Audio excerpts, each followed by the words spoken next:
Hello, everybody, and welcome to CTN Sports Game of the Week. I'm Nick Wisniewski along with Kevin, the Mayor Bryant, in a place that Kevin is very familiar with, Riverbank Stadium. Love it. Where the River Rats are going to be taking on Skyline Eagles in Friday Night Light football.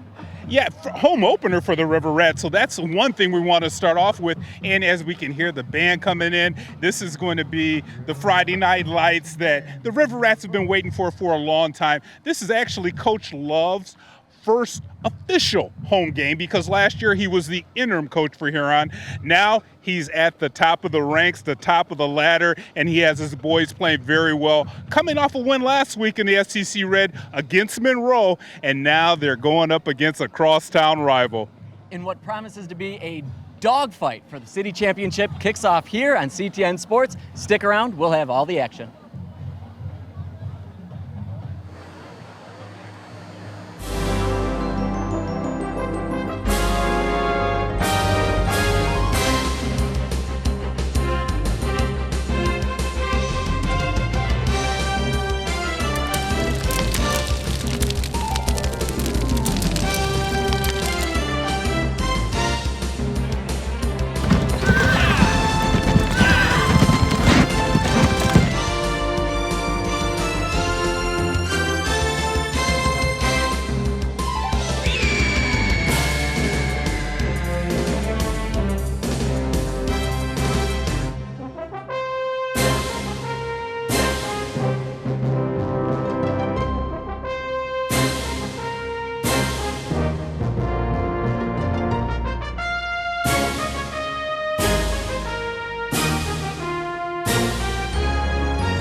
And as promised, everybody, looking down on Riverbank Stadium, a picture-perfect Friday night, Kevin Bryant. Looking forward to this one. I really am, and I'm really looking forward to checking out this Huron offensive and defensive line, Nick. They got some big hog mollies up front there. Aaron Warner, number 55, he's 6'2", 265, and then Lamar Ashford, 6'4", 330. He's a bigums. And they've been opening holes up for a sophomore running back, Nate Sidney. So got a lot of eyeballs on that Huron sideline. I know that's shocking for you to hear coming out of my mouth. No bias ever up on this side of the booth, but that's all right. As you pointed out earlier, Huron won the kickoff, but they have deferred to the second half, so they're going to be the coin toss. They will be kicking off here to the Eagles. Nice and low in that one, grabbed early on there by Aiden Suleiman, the tight end. Someone gets about to the 28-yard line, and these Eagles will go out onto offense. That was number 26 for the River Rats, Jordan Kerr, on the kickoff. And when you take a look at the kicking game, last week we saw Landis Lewis for Skyline attempt a 49-yard field goal, missed it, came back and knocked one in from 41 yards. So that's definitely a weapon for these Eagles. Yeah, he's got a leg. You're right. He just barely missed that one right and short. But, yeah, he's got a leg. We'll see him kicking it away, as well as, like you said, being a really solid weapon for Skyline. Skyline now comes out too wide. Quick handoff right up the middle. Nice move out to the left. That's number 25. That's Jonas Bartholomew. Oh, excuse me. That was 22 on that one, so that would be Tracy Lincoln. What was I thinking? Yeah, and it looks... And a lot of times we saw that was Hines last week, and we've already seen a change up from the backfield from Coach Smith. As opposed to putting Lincoln in the tailback position, he moved him up into the fullback position. Yeah, quick handoff to his man on the right there, Tracy Lincoln. And he's limping already, and we saw a couple times Lincoln catch some cramps last week. Skyline back at it, 1st and 10. Now another handoff. That's off to number 7. That's Aiden Schleck. Schleck didn't play last week, but he had a nice game 2 weeks ago. He was averaging, the entire team was averaging almost 8 yards a carry. So we once again we're going to see ground and pound tonight. Yeah, and that's the way when they come out with this kind of power pistol formation, where you'll see a fullback and a tight end. What I'm looking for, Nick, is maybe open this game up a little bit, throwing the ball with Nick Shearer, and you got a big receiver on the top of the screen there. Sure, another handoff to Schleck. Schleck makes the first man miss. Bounces off one Huron player, but a couple more Rats join in the scrum, bring him down about the 35-yard line. Yeah, it looked like one of the linebackers there, Ezra Cursa, comes in, number 44 here. Boom, laying the wood there, and then he comes back in and wraps up. But just like the announcer said, just a rat pack of tacklers. And here we're going to have 4th down right now, 4th and a couple of yards. But it looks like there'll be a punt upcoming here from the Eagles. And Landis Lewis has a big leg, too. Back deep is going to be B.J. White for the River Rats. Landis Lewis, high end over end punt, textbook, and takes a huge Eagle bounce as well. Keeps going down to the 21-yard line, and the Eagles are going to have, the River Rats are going to have a lot of field out in front of them. Nice boot there. Went about 41 yards, but like you said, the hang time on that allowed White to just call fire, whatever the danger word is for the River Rats, get out of the way.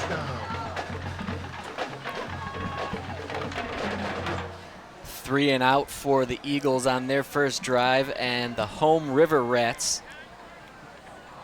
Dark green jerseys, dark green pants, dark green helmet. Just greened out for the home opener here at Riverbank. Yeah, and kind of a similar spread offense, but with a tight end. Quarterback in a gun, and that's going to be number 4, Nate Sidney. River Rats ball, 1st and 10, 23-yard line.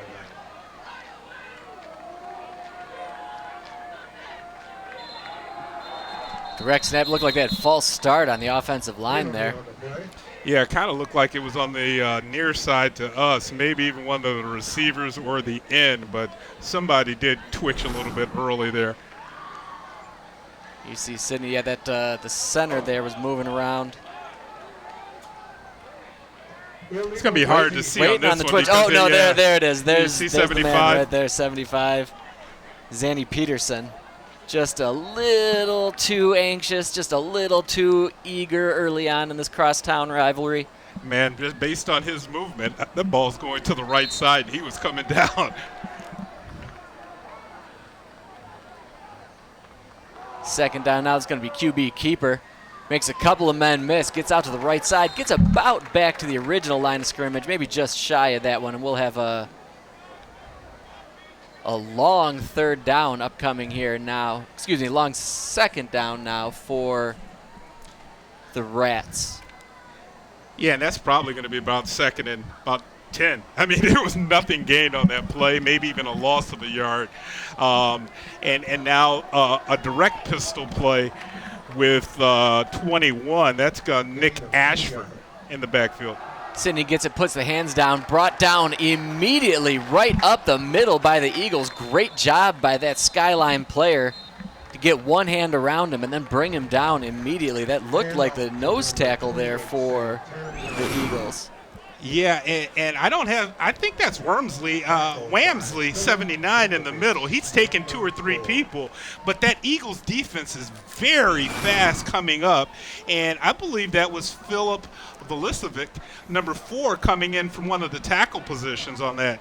Yeah, we saw Vilicevic last week make a couple of big tackles. He's athletic, he's strong, he's fast. He might not be the biggest kid around, but he's very strong. Another direct snap, now looking down the field, tosses high to number 11. That's Brandon Graham, can't come down with that one, and that will bring up 3rd down for the Eagles. I'm sorry, for the River Rats. 4th down for the Rats. Yeah, and on that pass from Sydney, you can take a look at it. Didn't look like he had a good grip on the ball because this is a wounded duck.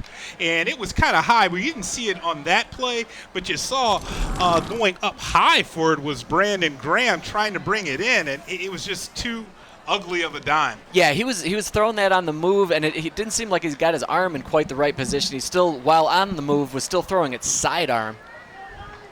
Now, this is just something we saw last week with a lot of players running in last minute for the Eagles. Yeah, they had some problems with personnel last week. That one gets away. Bounces right up into the return man, this number 6, Donovan Hill. We saw him make some plays last week as well. He was a busy young man last week. Yeah, Donovan Hill, he even gave us kudos during our open. I think he was the one guy that waved at us coming in, or at least waved to his mom walking by.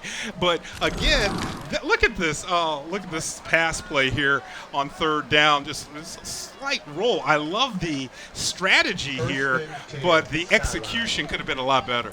Yeah, I think he needs to. I know he's rolling right, but he might need to stop, plant those feet, and make that throw. He had the time to do it. Yeah, under no duress at all. Yeah, that was a great play call by the River Rats to get that play out and make it happen. Just couldn't quite execute, and now the Eagles back on offense with not the worst field position in the world. Scherer takes that one, makes a couple of men miss in the backfield, and then that one might have got put on the dirt. We might have a fumble, and it might be for the Rats if they are to be believed down there. Man, and that is just what Coach Love was hoping for. You see Coach Love there pointing out. Shellick gets it. That's a straight snap, so that was wildcat action. The tackle comes in there from the outside. It looks like it was the cornerback. Didn't get his number on that one. See if you can grab it on that play. Not through that scrum. That's tough, but a no. great job of tackling the ball.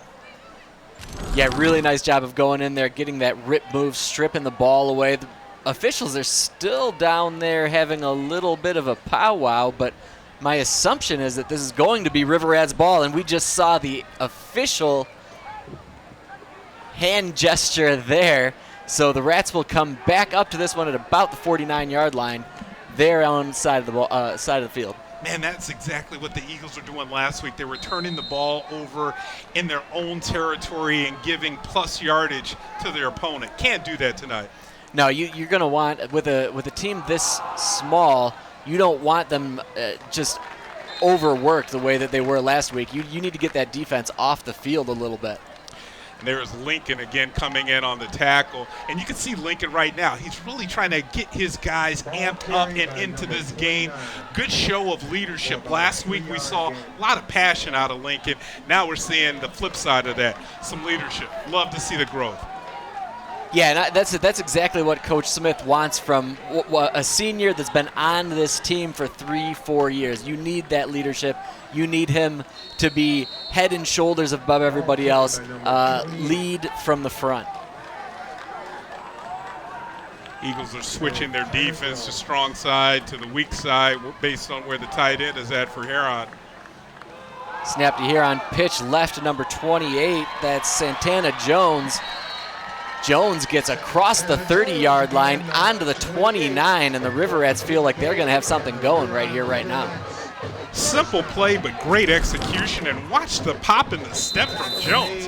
He gets the rock, and he is at the line of scrimmage and heading north-south. Nice stiff arm there at the end. He didn't completely truck the kid in front of him, but that bought him another couple of yards.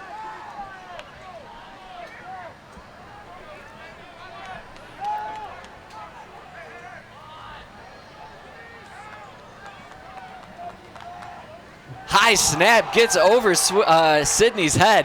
He finally gets it down, recovers, makes a couple of men miss. Looking upfield, though, might have a man. Did he come up with that one? That looked like it bounced first, but it was a smart play, though, from Sidney just to get rid of the ball. When you're 30 yards behind you're off your line of scrimmage, I was just over here saying throw the ball away because he was outside the pocket. Well, but that was a really heady play. He came up with that ball after not a great snap. He is elusive enough to get away, but then waits for a smart opening in front of him. He doesn't just chuck it upfield randomly trying to be a hero. You're right, like maybe throwing the ball away wasn't the worst idea, but he felt like he could make something happen, and Here we see that again. And with this incomplete pass, the next down is just 2nd and 10, right? Look at where he's at. He's on the other side of the 50. I mean, that's playing with fire there. He did have a man open, but again, it's best for the Rats that they just didn't lose yardage on that play. 3rd and 10 upcoming here now for the Rats. Sidney direct snap. Goes out right side. Makes a few men miss. Runs someone over on his way. Got Gabriel Gutierrez there at the end, and he picks up the first down for Huron. Yeah, it didn't even look like the Rats were totally set on the play. One of the receivers was moving right before the snap. But this is the second time that we've seen Sidney take just a direct quarterback draw. And it's kind of like a power action because everybody's moving that way. The only thing I didn't see, Nick, was a pulling guard. Classic smash mouth football out here now. 2 wide for the River Rats. Different quarterback out there. That's 21 now. Nick Ashford takes that one off to the left. And that's what I was saying in the open, that I thought Sidney was going to be playing running back. He comes out be under the center. And Ashford was a quarterback, I think, back when he was on the JV. So, I mean, just a lot of pieces of the puzzle for Coach Love to try to put together tonight. Yeah, it's interesting. I'm curious if this is kind of a tryout for some of these young men, or if it's more of a, I've got all these weapons, let's see what we can throw out there and do. And it may be just giving Sidney a blow, too, because he did pick up that first down after, running back the play before towards his own goal line. Ashford from the shotgun again. Hands that one off to 28, Santana Jones. Jones up into the scrum, picks up a couple more. And that's Hines on the tackle there. And we saw Hines playing mainly middle linebacker last week. It looks like that time, maybe, yeah, he is still playing middle linebacker. I thought he had shifted over to the outside linebacker. But you can see him in the middle of the play here. Really fights off the block there from 55. And then really comes in and makes a great job on the tackle. Yeah, Hines, as you mentioned, another one of those workhorses for the Eagles. Plays defense, plays offense. They'll hand the ball off to him, plays some fullback, and he's always in the mix in that middle linebacker position. I'm glad to see him a little bit further off of the line of scrimmage because last week he was he was like a lineman. And when some of the players from Bedford got beyond the line of scrimmage, there was nobody but a safety to slow them down. And they didn't get slowed down often. Timeout, was that a Skyline timeout, if I'm not mistaken?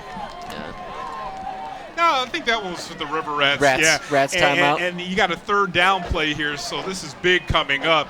You've just had a couple quarterbacks changes, and this is real big here, Nick. That is big indeed. More fall coverage coming up. We're still early on, right there on September 13th, Friday the 13th right now. But we've got some more field hockey and a whole lot of pigskin to end this one out. Packed house tonight, beautiful sky. I mean, look at that sunset over there. That is amazing. And look at we're going tropical this evening. It's still pretty warm. Why not? They threw you off. They're going tropical. We got Kona ice happening out there. We've got look at that slow pull out. Just glorious move. Glorious move down there. That's scintillating. And I just want to throw that one for my man, Pete Poyer. That's right. That's right. That is a great Pete adjective right there. Lots of beauty shots of this beautiful campus and stadium. River Rats heading back down now. 6:45 to go here in this first quarter. No score yet. River Rats knocking on the door, though, from about the 10-yard line right now. They are able to pick up a first down. And you got 2 quarterbacks now in the backfield. Yeah, why not? Another one high over his head. Ashford does come up with that one. Slicks away from that first player. Got some room. He's turning around. He looks like he's got some chance and then just decides to slide down. Man, these quarterbacks have done a great job of being elusive. The Eagles, they just can't wrap their arms around some of these kids back there. Yeah, and I think that is 62, the center, if I'm not mistaken, Diego Romero. And a little elbow action at the end there from number 4 from Skyline. Velishovic made sure that the runner was down. Now, like I said on the opening kickoff, Huron's kicker didn't look like he had a big leg curve. And what do we see here on 4th down? The Rats look like they're going for it. Yeah, they're going for it. They're going for it. Nate Sidney back in there once again. Santana Jones to his right from the shotgun. He's got 2 wide left, 1 wide right. And he's looking left the whole way. He's going into the corner.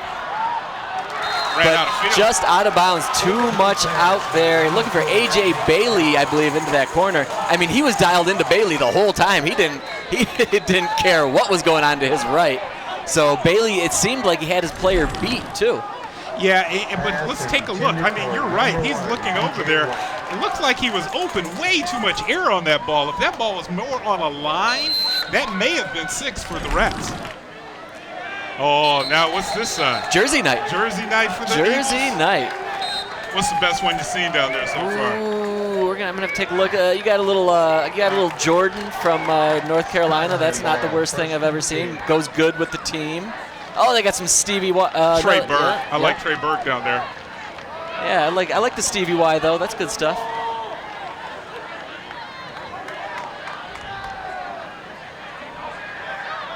All right. Eagles time to dance now. Quick handoff to the right. Tracy Lincoln, I'm sure, I can't see the number, but he just runs like Tracy Lincoln. He picks up a solid 3 yards, and that's the type of play that these Eagles and Coach Smith like. 3 yards in a cloud of dust. They'll happily just keep pounding and pounding away. Yeah, and it's a ball control offense, and it seems like they get their best plays on 1st down because they get these yards like this. Look at this chunk yardage. Great blocking up front, better breaking tackles by Lincoln, though. You are not the highest paid analyst in the greater Washtenaw County area for nothing, because you were right about that first down call. It's absolutely true. I saw it last week. We've already seen it this week as well. Sure, keeper follow his lead blocker. Nice job there. I believe Lincoln was out throwing some blocks on him. And Sure continues to fight forward have a little help from your friends there. And that picks up the 1st down and then some for the Eagles. Yeah, I love the way Aiden Schleck had his head down. I mean, he just was pushing and pushing and pushing. A little bigger quarterback this week coming out for the Eagles. And you can see he's a hard runner, and that really fits the style for what Coach Smith wants to employ for his offense.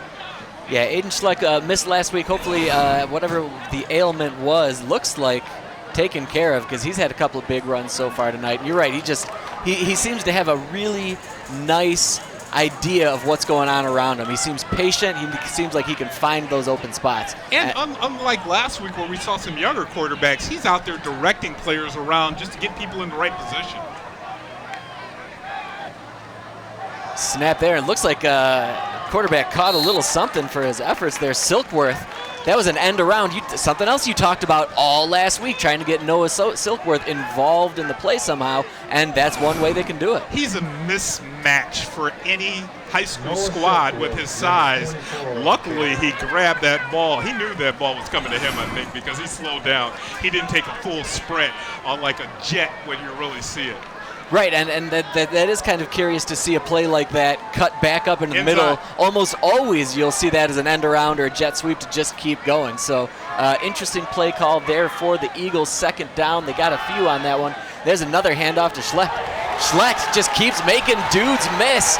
Churning forward, and another 1st down for the Skyline Eagles. Yeah, and Schleck right now, he's giving him some juice. I mean, he came out and he has really put some lit a fire under this Eagles offense. They're blocking so much better than we saw last week, Nick. There is a hat on a hat up front, and the running back is at least getting to the 2nd level before he's getting touched. Yeah, you talk about that blocking. We've absolutely seen that, and it's not just those guys up front either. It's the fullbacks, it's the halfbacks, wide receivers making good blocks. 1st down now for the Eagles, getting close to crossing midfield. Handoff there, Lincoln gets around the outside, and he's taken end over end, ball down, but I'm going to think they're going to say that the ground caused that one. But Lincoln picks up another 1st down for Skyline. Man, Darrell Smith on that tackle, number 20, he took Lincoln's legs out, and I wonder if Lincoln's going to come back after this play. He might have to take a play off. Look at Real come in here, number 20. boom, and yeah, the ground did cause that fumble. Yeah, and over tea kettle there for Lincoln. For Skyline. Yeah, he went for a ride, and yeah, he might get popped out for a hot second, but I don't think you're keeping him out for too long. In fact, nope, still out there. Still out there. Aiden Schlecht, not under center, from the shotgun. Lincoln out there. You got Tavian Hines to his right. And that might be false start. Wow, they're calling all sides on the defense, actually. And this is something I'm going to have to take a look at the MHSAA rule book, because I'm sorry. These plays should, in my mind, be played out. Because it's an offsides. It's a free play, I believe, for the offense back in the day. Well, and I'm curious if somebody jumped offsides, or if they lined up neutral zone already. At that point, I believe you blow the whistle and call it offsides. But I also don't have the handbook in front of me, so I'm not sure either. In unrelated news, a Wayne Gretzky jersey has showed up over here, and that will be my favorite from the LA Kings. But I digress. Schlecht there, couple of nice moves. Takes a hit square on and still muscles through it. Picks up another first down for Skyline. Yeah, I think that's Ashford again on the tackle. He's been busy, number 21. Well, watch out this stanky leg. And here's another one. Got two people for the price of one. Great job of finding the edge, and horrible job for Huron as far as maintaining that containment. Yeah, he doesn't seem overly fast. He's not overly big. He's got nice moves, though, and again, he just seems to be able to make people miss a little bit and then capitalize on a little bit of open space. Schlecht. I've called him Schlecht a few times. It's Schlecht. And there's a great job. This is another thing. Hard calls. I love hard calls. I mean, because you get this defenses amped up. You've been calling it on one or the first count or the first sound, and then you go on two. Yeah, that gamesmanship, that's how you're going to keep that defense on their toes. And you're playing chess, not checkers out here. So this gets you an easy 5 yards. That's a great play. And did you see the quarterback's leg kind of move at the same time? And that was two, maybe three defensive players move. So you know that's a good play when that happens.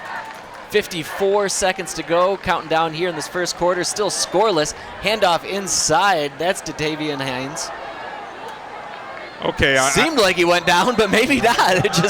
He was just surrounded, but nothing, no whistle. I'm going to up the great jersey. I just saw Michael Jordan. Okay. A Michael Jordan from North Carolina. Like it, what they're doing. So Skyline. Same colors. I see what they're doing. 37 seconds to go now. Second down upcoming. Second down and 4 for the Eagles. Eagles putting together a really nice drive. A drive to be proud of right here, right now.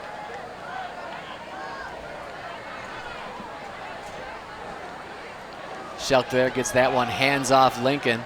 Lincoln makes the first couple of guys miss in the backfield. He gets out maybe across the line of scrimmage. And that's going to do it.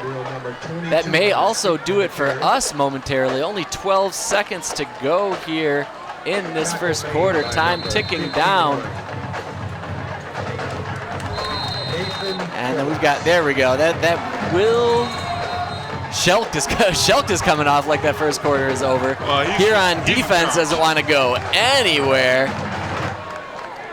5 seconds if you are to believe the scoreboard, and there it is. That will do it for the first quarter of action here from Riverbank Stadium. Little bit of everything so far, but just some old school, hard-nosed, running football. Stick around, folks. CTN Sports Game of the Week will be right back.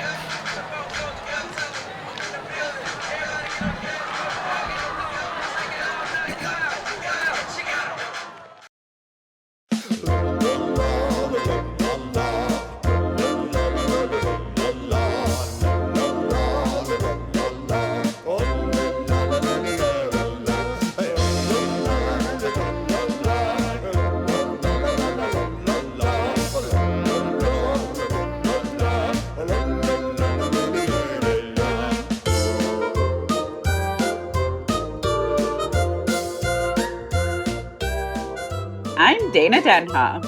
And I'm Melissa Bondi, co-host of Adventures in Parenthood, where we take a ride on the roller coaster that we call parenting. Tune in to CTN Channel 16 or visit youtube.com/CTN Ann Arbor to watch all our episodes. And keep watching for new guests and topics of all kinds related to raising our next generation. Tune in to FYI to watch in-depth interviews on topics that matter to you. Check out youtube.com/CTN Ann Arbor for an archive of episodes. And welcome back, everybody, to CTN Sports Game of the Week. You can see right there Riverbank Stadium, but the Eagles are knocking on the door of the River Rats right now. Kev, can you sum up that first quarter in, 8-9 sentences? 8-9 sentences. I was just going to do one I'll sentence give you the rest of the quarter. Old school football, smash mouth, run and none, because there was none passing.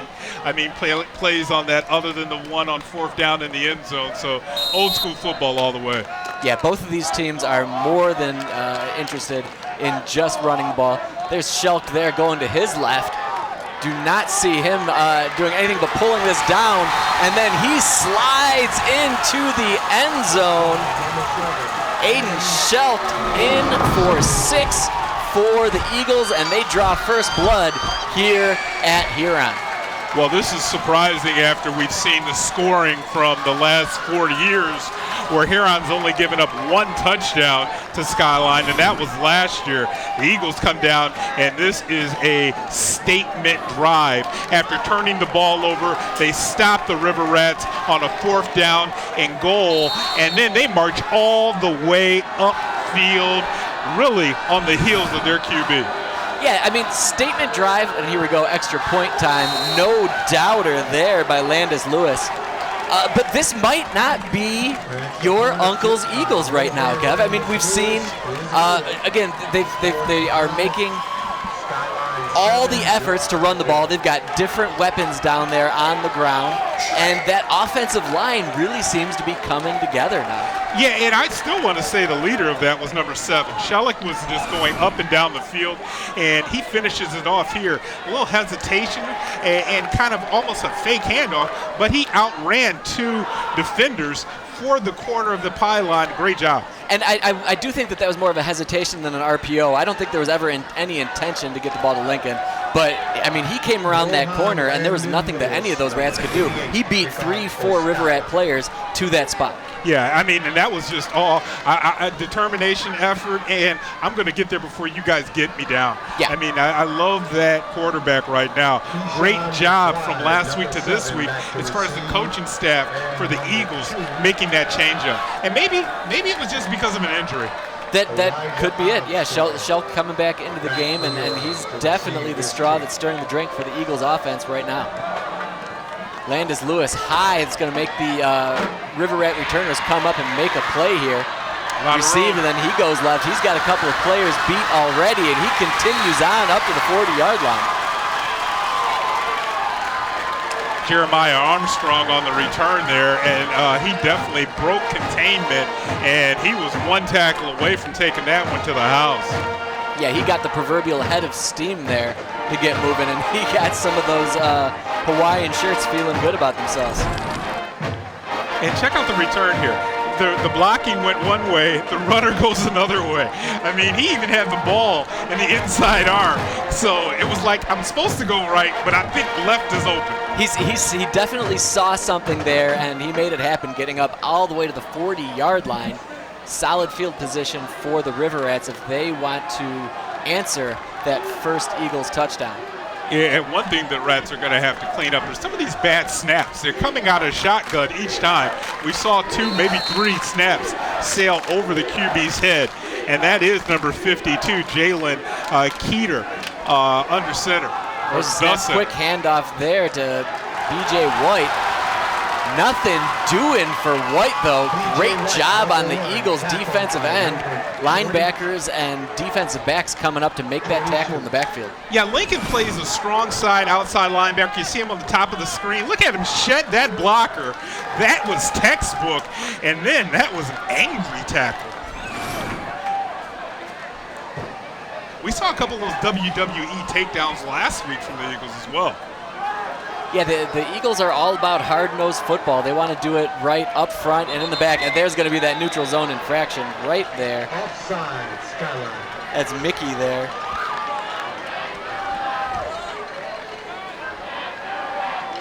We don't see Mikey that too often because we see Hines taking so much of the tackles away from him.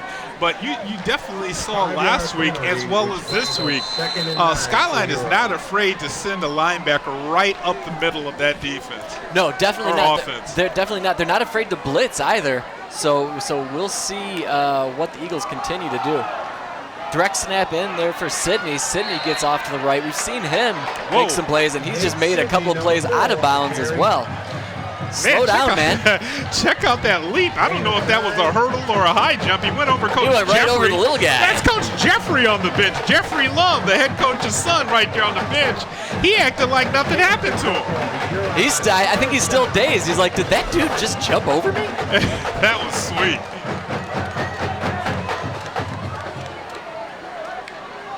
Nonetheless, first down for the Rats from the 50. Another flag.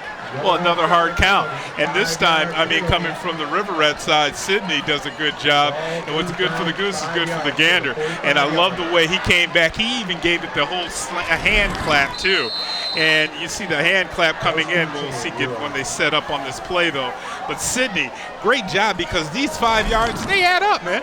Yeah, I mean, you'll take those 5 yards in chunks, and there, Sidney again gets out into the open field, spins away, held onto by Hines, and Hines just with pure power holds on to that one, eventually brings him down.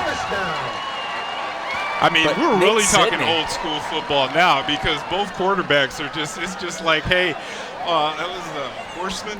Yeah, what did they call that back in the day? Where the old horseman, not the Like the four horsemen? Yeah, 4 horsemen. That's what it was. Looks like Notre Dame offense Yeah. back in the day because Yeah. I mean the quarterback is just toting the rock and he gets 2 extra blockers behind him back there. I understand the concept. You just don't see it too often nowadays in this pass-happy world. Right, in all the spread offenses and all the 4 or 5 wides, you're right. This is old school power football, and that one got handoff. It's on the dirt. Smart play to fall on that one.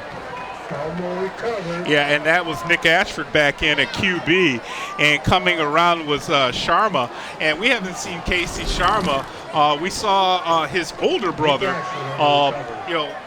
last year, but we haven't seen this version of a Sharma. And actually, that's White. I'm sorry, BJ White. that's I BJ did the White. same. Yep. But now BJ we White could the handoff just wasn't quite right. And the then- timing on that play yeah, was off, exactly kind of right. like on that Skyline jet. Wise of White to recognize what was going on, though, and just fall on it and call it a day, though. There's Sidney rolling right. He's looking like he's going to throw it. Lame duck out into the middle, and that is intercepted by the Eagles linebacker right up the middle. And was that Hines that ended up coming down with that? Was that Hill, or was Donovan Hill on that? I mean, this is playing 500 back in the day. Throw it up and hope your guy catches it.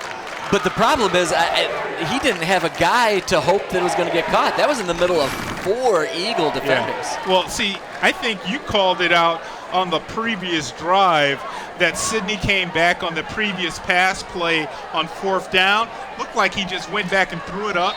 Kind of the same action here on this pass. It really doesn't look like anybody other than this guy in the middle that he's going to throw the ball to because he slows down and he's eyeballing them all the way.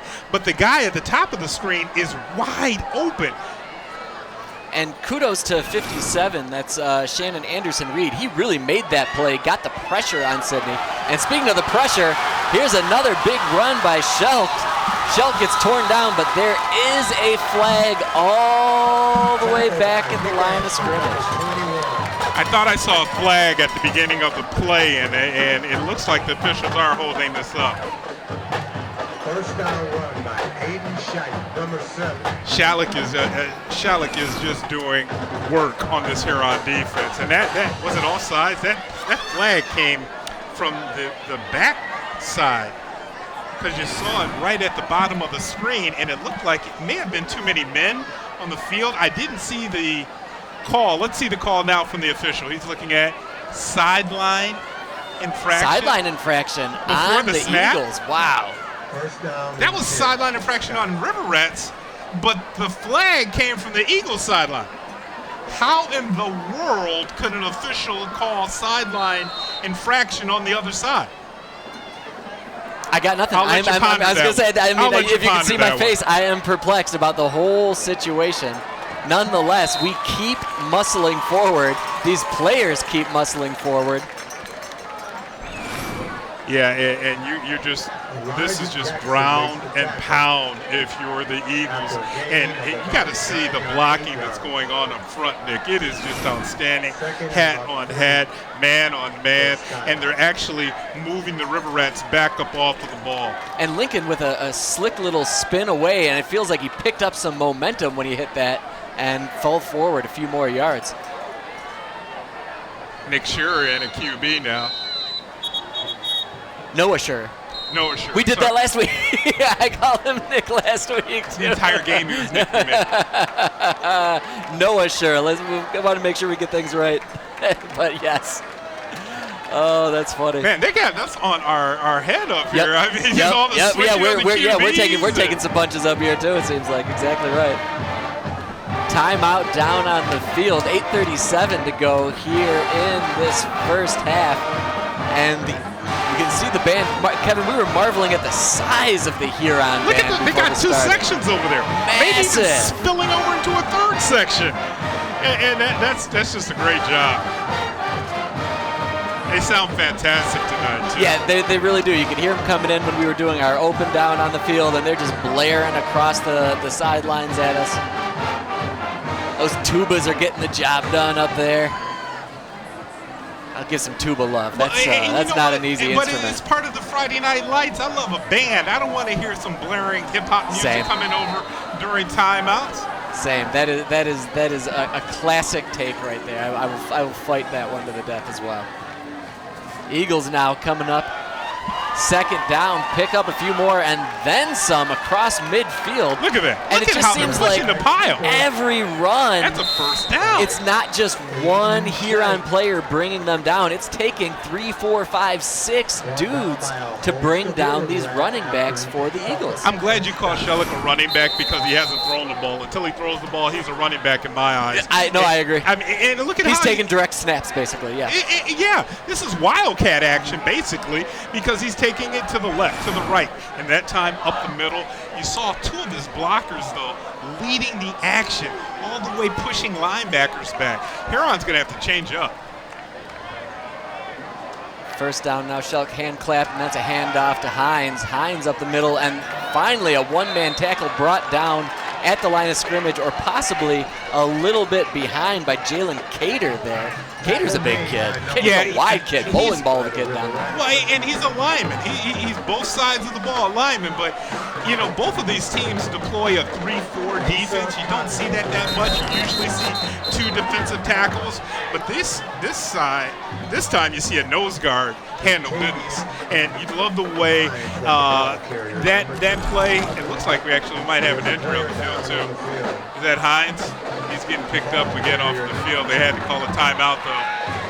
And he was the one that got slammed down on that play. And he is walking a little shaky. Look at him pointing at his sternum. Holding his ribs there a little bit. He might have had one of those big kids, a big strong helmet, come down on top of him there. That doesn't help when Wamsley just bumps into you as you're walking off as the you're field. walking off. The biggest thing the on biggest the dude skyline. out there, right? Come Bumps on, into man. you, right? that gives you a really look. Really? Come on. Hines slowly getting off the field there. There's Coach talking him up. Now look Hines at is feeling Wamsley, it off. 79. He's taking his water break, and then once I start moving, it's hard to stop.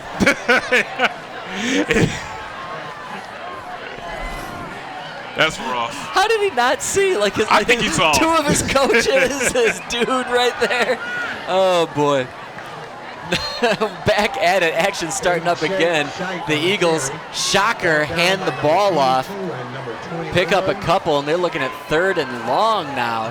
And the way they've been playing, this might be run the ball on 3rd, run the ball on 4th, because they've been so successful, and we haven't seen any pass plays really out of the Eagles. Can we see the reaction? that hurt. No, you could see it. He was already holding it, That and then hurt. it was all teeth, just a grunt after that. Now 6:30 to go, clock rolling down, 3rd and long upcoming for the Eagles. I will be shocked if they go to the air. And you're right, Kevin, like if they can just pick up 3 or 4 yards on this one, Why they're not probably just going keep it for it on on the ground, 4th too. yeah. They're in 4 down territory. And could be more than that, as we've got a flag way behind the River Rats here. But they're going to call that false start, and that's going to be a problem for the Eagles now. That's unfortunate. Now that might change up the play call. They're going right to the line of scrimmage, but I would think that would you would have to make a different call after you're going back 3rd and 13 now. Well, I mean, maybe not a different call here on this play, although here we go. Shelk looking for his man. He hits Lincoln on the move. Lincoln goes out of bounds just short of that 1st down, and yeah, the 4 down territory is still there. It's definitely What do we there. know up here? Definitely right? there. And look at this pass coming out of Shellick. I mean, it kind of looked a little bit duckish again.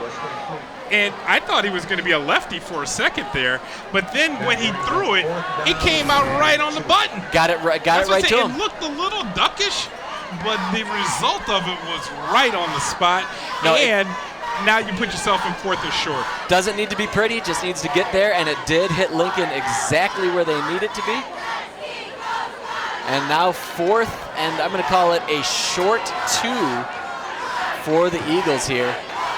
Interesting to see what Coach Smith would dial up on this one. Shelk there, stutter step, tries to get out around, falling forward, and because he fell forward, he broke that plane, and that's going to be 1st down Skyline. If he doesn't get that second effort there, I don't think he's making that one. You know, and he's leaning on his players, so he's not on the ground yet. He's on a River Rat player, and he lunges forward before he's actually down. Yeah, the Rats made contact before the plane of that marker, but Shelk, just to his credit, continues to want it more and picking up the yards where they need to be. And not a lot of tricky formations. The Eagles come out in this pistol power formation every time. Yep. Lincoln there gets the handoff, makes one man miss, falls forward 2, maybe 3 yards there on 1st down. And they'll be more than happy to just keep getting 2-3 yards every down. I think that's Coach Smith's game plan. I mean, it looks like Shellick might be even a little bit winded on this play. He's walking slowly to the sideline. Timeout coming in from the Eagles. Yeah, you think he might be cramping up. They got water to him in a hurry. So yeah, he's tuckered out. He might be a little bit winded. Well, why not? He's only had the ball in his hands every single play, and he's made things happen for the Eagles. And he's taken some punishment too. I mean, he's taken licks from these River Rat players, but more often than not, he's winning at the end of the day. He's picking up these 1st downs. He's the one that scores that touchdown. And social media scoring the touchdown here for CTN Sports as well. You can find us on Facebook, X, and then everything I heard that we you put just out there say that on again. YouTube. I was waiting for you to say that. You called it X. I did. That's the second time I'm a product of my environment. I saw it on the screen and I read it. I said, There's no going around that. When I'm listening to our replay of last week's game, I'm like, Yep. did he just say X? Wow. Yeah, high five to you, Maybe man. I'm coming around. Maybe I there can you be go. taught a new trick. One or two new tricks.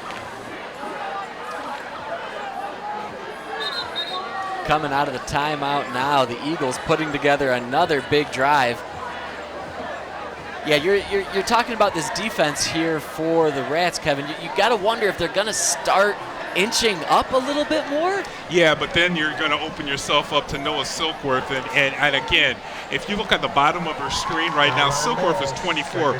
Going up against the River Rat defender, he's got 4 or 5 inches on him already. All they got to do is toss the ball up to him. Yeah, it's DeReal Smith on him.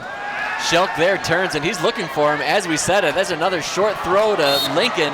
Hits him right in the hands. Can't bring it down, though. Yeah, that's something you don't see too often is Lincoln having a bad play, and he's upset more with himself than that pass because once he hits him in his hands. And look at this ISO shot. Look at that. We got an ISO shot on Silkworth. And love that. What are we doing in the truck? I love it. Everybody's on their game. We're in mid-season form right now. Love it. I think that is being shown. That's the real takeaway from these replays and everything else going on here right now. But you're right. I mean, Shellick was rolling towards that side, and if Silkworth just takes that beeline towards the goal line, he's open. Now 3rd and long here. Power pistol, as you've dubbed it, one more time. Shelk following his man. Lincoln gets a block to the right, but Shelk slides into the inside and then slides wide left before eventually brought down kinda at the 10-yard line, and Shelk just made something out of nothing there. Followed blockers until didn't want to anymore. How is he running through the tooth of the defense? I mean, right up the middle. I mean, he's weaving around, and watch this. He cuts up the gut. I think the linebackers are over pursuing on that play because there's just a huge hole right after that line of scrimmage. Well, and it almost seemed like the linebackers were following the blocker and not where the ball was. And Shelk saw that, and he cut middle, then cut left hard. Shelk now hands that one off to Hines. Glad to see Hines back out there. He picks up a handful. Yeah, it didn't look like he would be coming back in that soon the way he was walking off so gingerly a couple plays back. Yeah, everything starts to feel better when you start to get in the shadow of those goalposts, though. Once you get into that red zone, a lot of that pain starts to go away. Get me in, Coach. Definitely. Yeah, I'm ball, on 6, Coach. right? And right now, I think this Huron defense has to be gassed. Winded, absolutely. They've been out there. I mean, this is the opposite of what we were talking about with Skyline like 10 minutes ago. Shelk now gets that one. No idea to hand it off or throw it or do anything. He's just straight away me on that one. Falls down onto the 2-yard line, but Shelk slow to get up. Yeah, even before that play, I was noticing when he took the snap, he didn't have the same pop in his step and the jump in his step. It looked like he was kind of just gliding along. And I wonder, since they stopped the clock, yeah, they're going to have to pull him off for a play. That might not be too bad for his body. No, let him rest up a smidge. Yeah, and coming in, it just looked like he's about to get up, and the body's like, no, not today. He got popped on his way down, too. So he'll go off to the side and take a couple of breaths. Looks like you got Noah Schur in there now. Hines to his left. Handoff Hines. Hines into the middle, gets maybe a few feet. That's going to be 4th down now. Now it's Taylor Sidney tracking him down, number 50, the River Rats defensive lineman. Great job from the backside. Sometimes if you follow the pull man, look, follows it. He just pushed his man off of the ball and came right down the line. Great job there. 88 Landis Lewis is heading out there. It is 4th, but it's only 4th and 4th and 1 and some change. I'd call that 4 feet, in all honesty. Yeah, and think about it. With only 2:49 on the clock, if you go for it and you don't make it, you still might get the ball back, and Huron is on their goal line. Right, and Huron, I don't know. I mean, they've put together some plays, but they haven't been anything overly dominant. No, not as far as running the ball up and down the field, and we hadn't seen any type of explosive pass plays or anything like that. Really, it's basically this whole first half has been a lot of this offense from the Eagles just meandering up and down the field, play after play, and it's not like they're getting big splash plays. They're taking, chunk plays out of you, body blows. And now it looks like the offense is out there. Landis Lewis has left the building, or at least left the field. I like that call. Yeah, I agree. Shelked out there now. Hines to his right. Tracy Lincoln behind him. Silkworth out left. Shelk gets direct snap, pushes forward, and he is in the end zone for his 2nd touchdown of. I think that was what you had on your bingo card, right? Just give it to the quarterback and let's get 10 guys blocking up front for him. Great job up front here.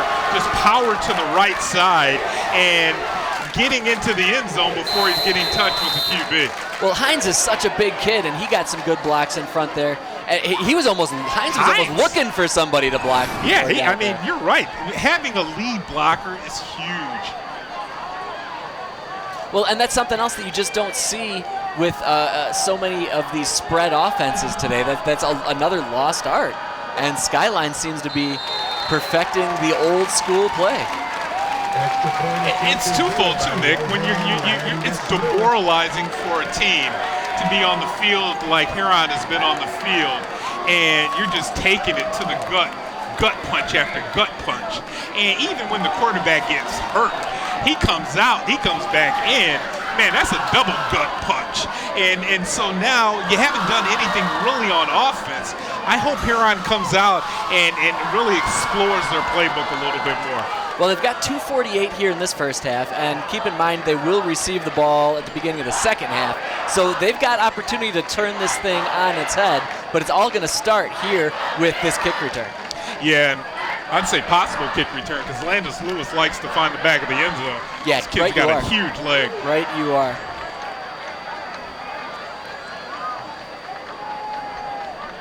You know what I like about both these squads? No fake kickoffs. They just set it down and they just go out there and go for it. You know, I kind of looked that up after what we were talking about last week, after this play. Nice job bringing that one into the breadbasket. Makes one man miss. Great speed coming out to the outside. Cuts back inside. He's across midfield. Only got one man to beat, but he is eventually brought down by Jamarian McGowan, I believe. And man, that was almost the play that the Rats really needed.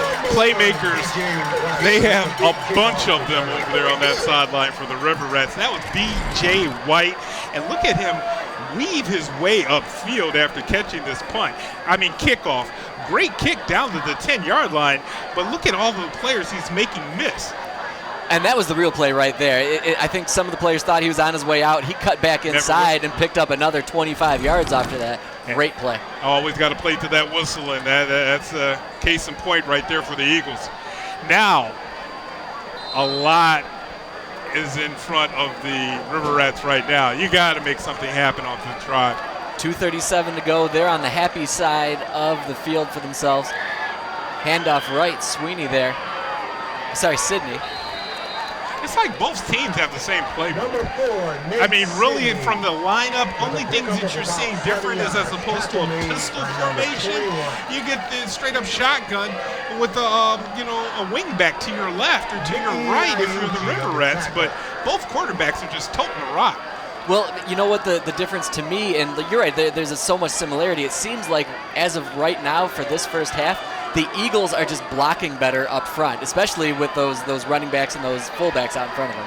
Man, that looked like a clip right there. Hey, Coach Love, get on your feet there. Whereas Sydney, it doesn't seem like he has the same blocking in front of him. He doesn't seem to have any fullbacks out in front of him. I agree with you on that call because you can see on that play there, Sydney's getting hit right when he's at the line of scrimmage. Shellick on the other side, he's getting to the second, third level before he's feeling any type of that contact. Huge.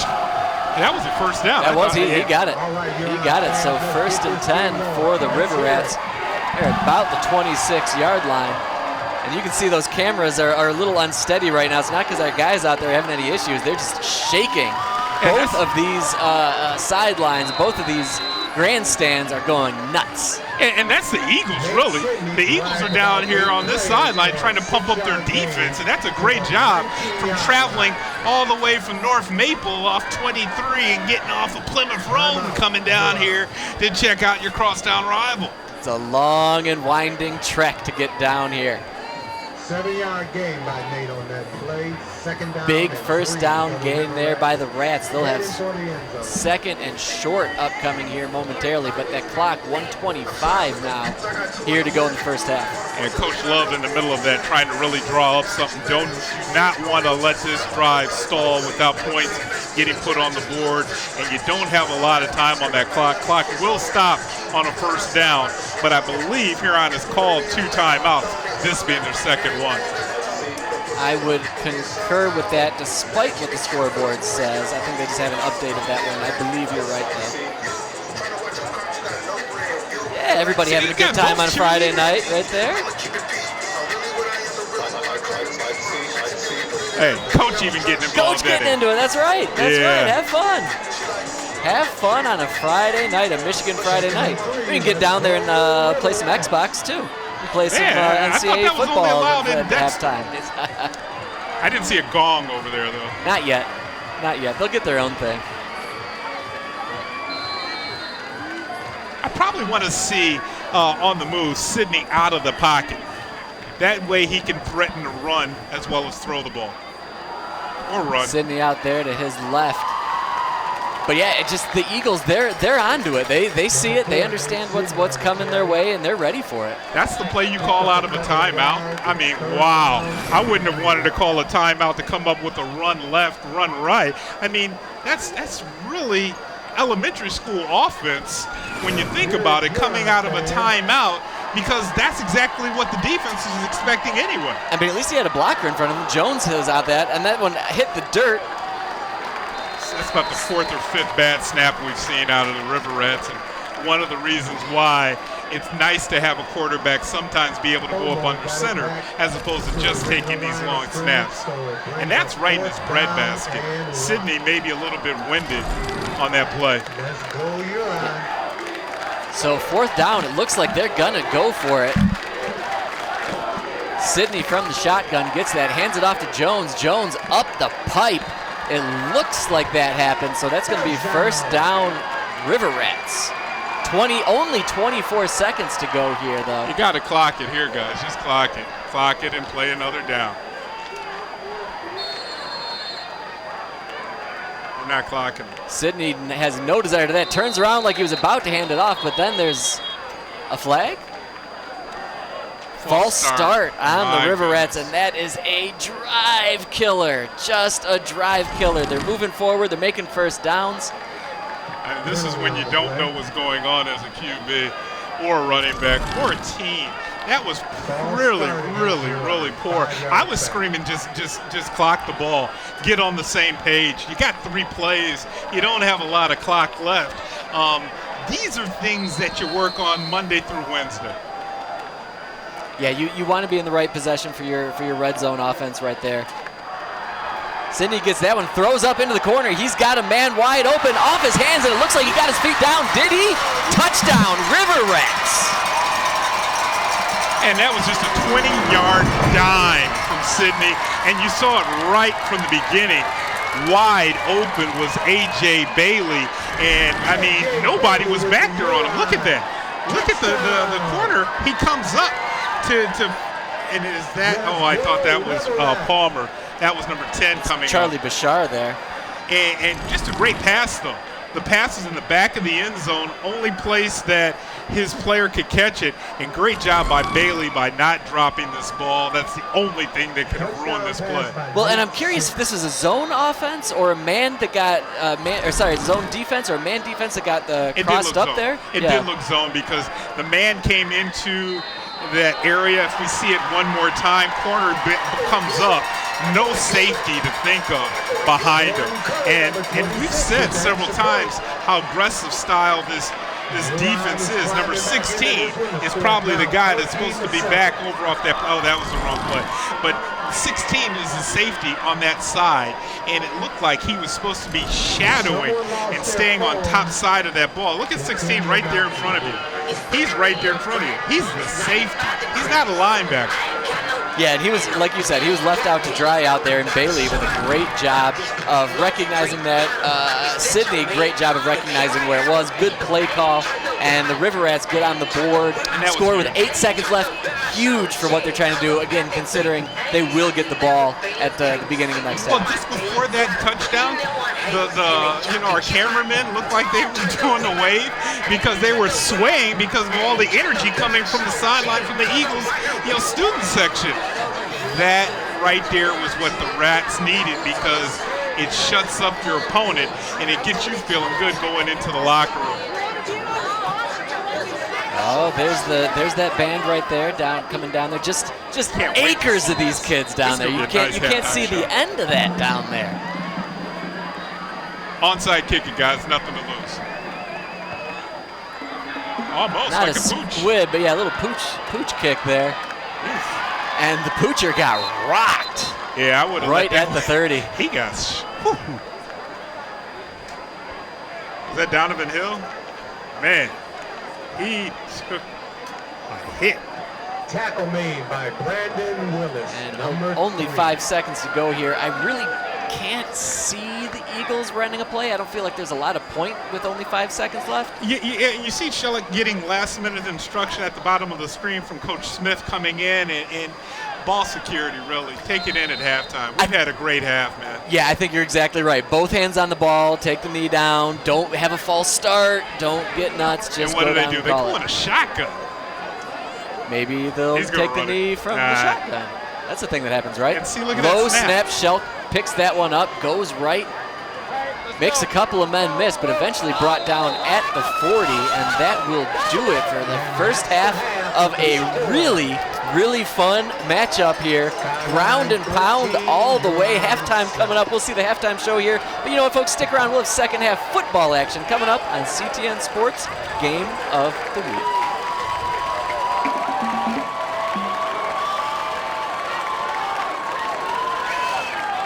Fellow music lovers and River Rats.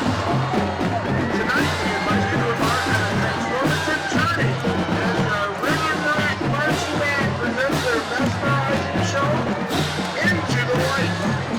In a world often cloaked in the shadows, tonight's performance will guide you from the dark into the brilliant illumination. Through powerful melodies, rhythms, and choreography, we will explore the theme of discovery, hope, and the unyielding pursuit of brilliance. We will begin tonight's show with a high-energy rendition of one of the most iconic anthems of the 21st century, Mr. Brightside by Killers. With the infectious beat and unforgettable melody, Mr. Brightside has become a staple of modern rock and a crowd favorite from the concert stage to the big house. It's a song that has captivated audiences worldwide and continue to be a crowd favorite. Get ready to groove and sing along.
Our show continues with a song that's both uplifting and inspiring, A Sky Full of Stars by Coldplay.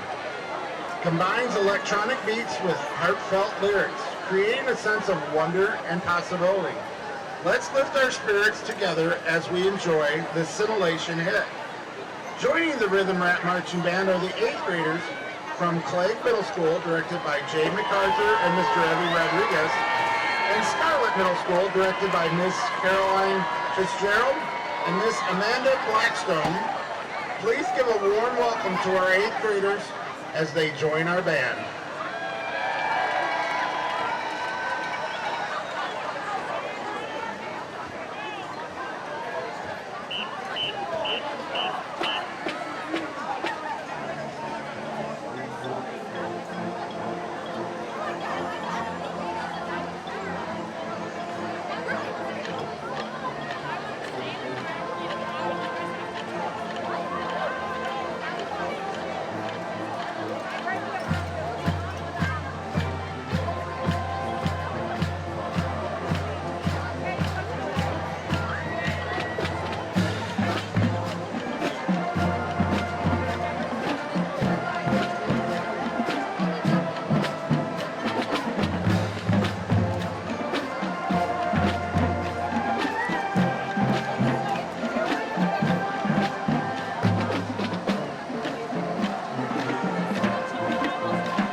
Closing tonight's show, we turn to a masterpiece of classic music, The Firebird, by Igor Stravinsky. It is a bold, dramatic work that combines lush orchestration with vibrant rhythm. Originally composed as a ballet score, it tells a captivating story through its powerful and evocative music. Prepare to be swept away by its grandeur and intensity.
I'm Mitch with CTN.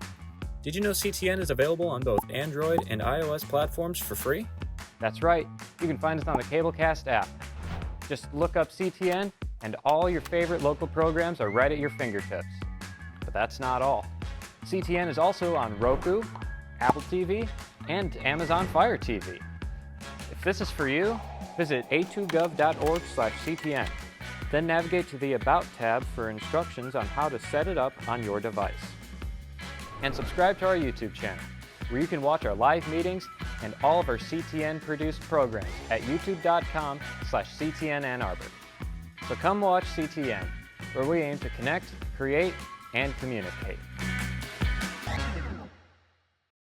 Down low, looking into the middle for Denninger, and Denninger not to be deterred. Back to Denninger. Denninger, the alley-oop, just malice in her eyes, and that one lobs in. Denninger, Allie Denninger. Denninger received that shot almost like a Hakeem Olajuwon there.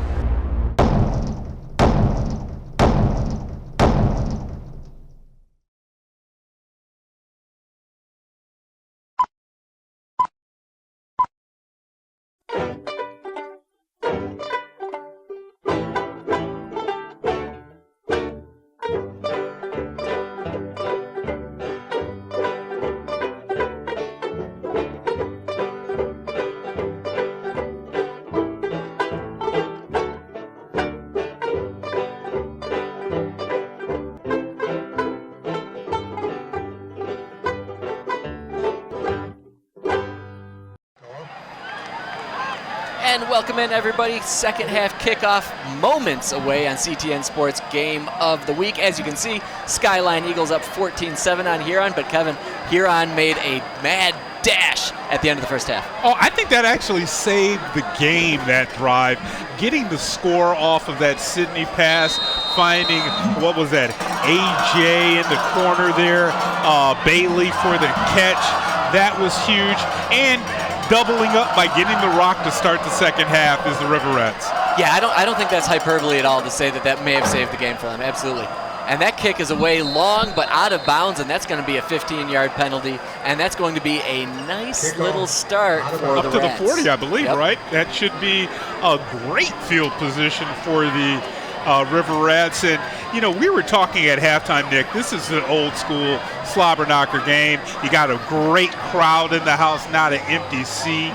But we had a fantastic halftime show with the Huron band. The band stretches from the 10-yard line to the other 10-yard line. Are we doing a re-kick? Huron looks like they want to re-kick. They want a re-kick on that, so they'll scooch him back 15 him back and and then kick make it, him yeah. kick it again. That might not hurt Schelling. I mean, Interesting. Landis Lewis. Landis Lewis. No, I mean, he seems to be more than willing to go up for that. But yeah, just to finish your point on that first half drive for the Riverettes, they definitely needed that to get some momentum going, and heads were hanging before that drive. It just got everybody back on the same page on that Riverette sideline. Right, and you talked about the band, you talked about the fans over there on the side. They were starting to get brought down a little bit. It was awfully loud over here on this side, on the visitor side. So that drive, that touchdown, woke everybody back up, and now you can see the vibe has gotten a lot higher for the Riverettes. They're going to be pumped to receive this one. Landis Lewis again, high and deep. Grabs that one out across the 30. He has some space up to the right. Fakes to go inside like what he did last time, and then cut back to the outside. That is, of course, number 8. That's Jeremiah Armstrong, I believe, on that one. Yeah, and Armstrong, we saw him take a 50-yard kickoff return after that first Skyline touchdown. Landis Lewis actually was on the tackle, bringing him out of bounds. So when your kicker's making the tackle, that is an excellent field position and kick return for the Riverettes. Yeah, he faked like he was going to go back inside, because we've all seen that play at that point. But Armstrong goes out on the right, gets plenty of yards, though. Still seeing those fans slowly making their way back in as the second half starts. Now big drive for the Rats. Lot of momentum going their way. This is a different formation. We've seen a tight we haven't seen this tight formation out of the Rats. Sidney turned quick handoff over to Santana Jones. Jones ever forward, falls over first down, I believe, picks up 10. Can you give an assist to Devin Traylor on that one? Watch Devin Traylor, number 25, on this play. At the end of it, he gives a little tush push to get a couple extra yards out of that play. Good job in getting a first down for the Reds. Yeah, Jones has had some nice runs so far tonight, whether it's up the gut or he's had some nice runs coming on the outside. Handoff inside, Jones again, makes the first man miss, shakes a few more, trucks a man straight down. He's still on his feet. Down inside the 10-yard line. Jones, man on a mission to start this second half. Where was Jones at in the first half? Man, what a run. I mean, and he takes this one right through the teeth of the defense for the Eagles. Looks like one of the Eagles players is hurt on the play, just on his stomach. Is that Hines, maybe? Number 2? Kind of looks like it. Man, to come out cramping up after this so soon, that's unfortunate. But you see that run right through the middle here. Look at this. How many? 1, 2, 3. Wow. Those last 5 broken tackles were incredible. Just force of will, force of nature to get through that. And here we can see the Eagle player down there. I didn't get. We saw that last week. I think that is Hines, though. The double cramp up, man. Whatever they're giving these kids at halftime, they need to switch to orange slices because I'd never cramped up like that after orange slices. They need to double the electrolytes, whatever. There it is. Less Gatorade and sugar. Yeah, if you double your electrolytes, you're going to need to double your electrolytes for the rest of our game of the week schedule here. Got another Skyline game coming up next week. Got some more Skyline field hockey coming up in a few days, and then, just football, pigskin to round it out. And who knows what things are going to look like for the city championship the way this one's going. Yeah, I mean, actually, we're going to be back in this booth for the Skyline Huron field hockey on Monday, but you're right. I'm anxious to see that Pioneer team after we've seen Skyline for 2 weeks. Yep. River Rats back at it. Sidney from the shotgun. Santana Jones directly behind him. Jones to his left. Falls forward, it's going to be second down, second and goal upcoming, continuing to upcoming. Yeah, do that same play again. I just line right back up, no need to huddle. Second down and 4.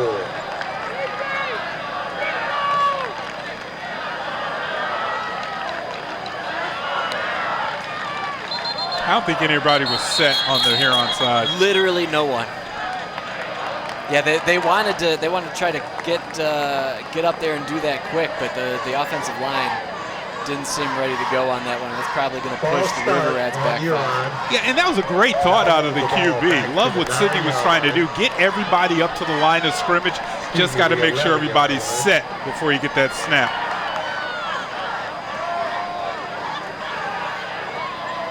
All right, ball placed down about the 9-yard line. And again, if you're the River Rats, if you're the River Rats, Nick, just keep it on the ground. I mean, why not? You're on ball on the 9. You say that and we think that, but we did see that nice pass to A.J. Bailey at the end of the first half, so it might be worth taking a look at that same play, see if they can crisscross that defense up again. But Jones has been such a beast so far. There's the play-action pass. Sidney to the right, runs into a couple of men, trying to move forward. He lost the ball. That ball came out. We got the official tossing his beanbag down touchdown. There. And they're calling touchdown. Man, it is a good thing we've got that camera down there because we have got some, I need to see what happened down there. Oh, man, check this one out. Look at who comes up with it after the fumble. Got to see the fumble first because running, I mean, he kind of looks like Cam Newton going towards the line to Sidney, not really corralling that ball tight. And this hit comes in. Proverbial loaf of bread there. And he's trying to stick it out for some reason, and Lincoln just dislodges the ball.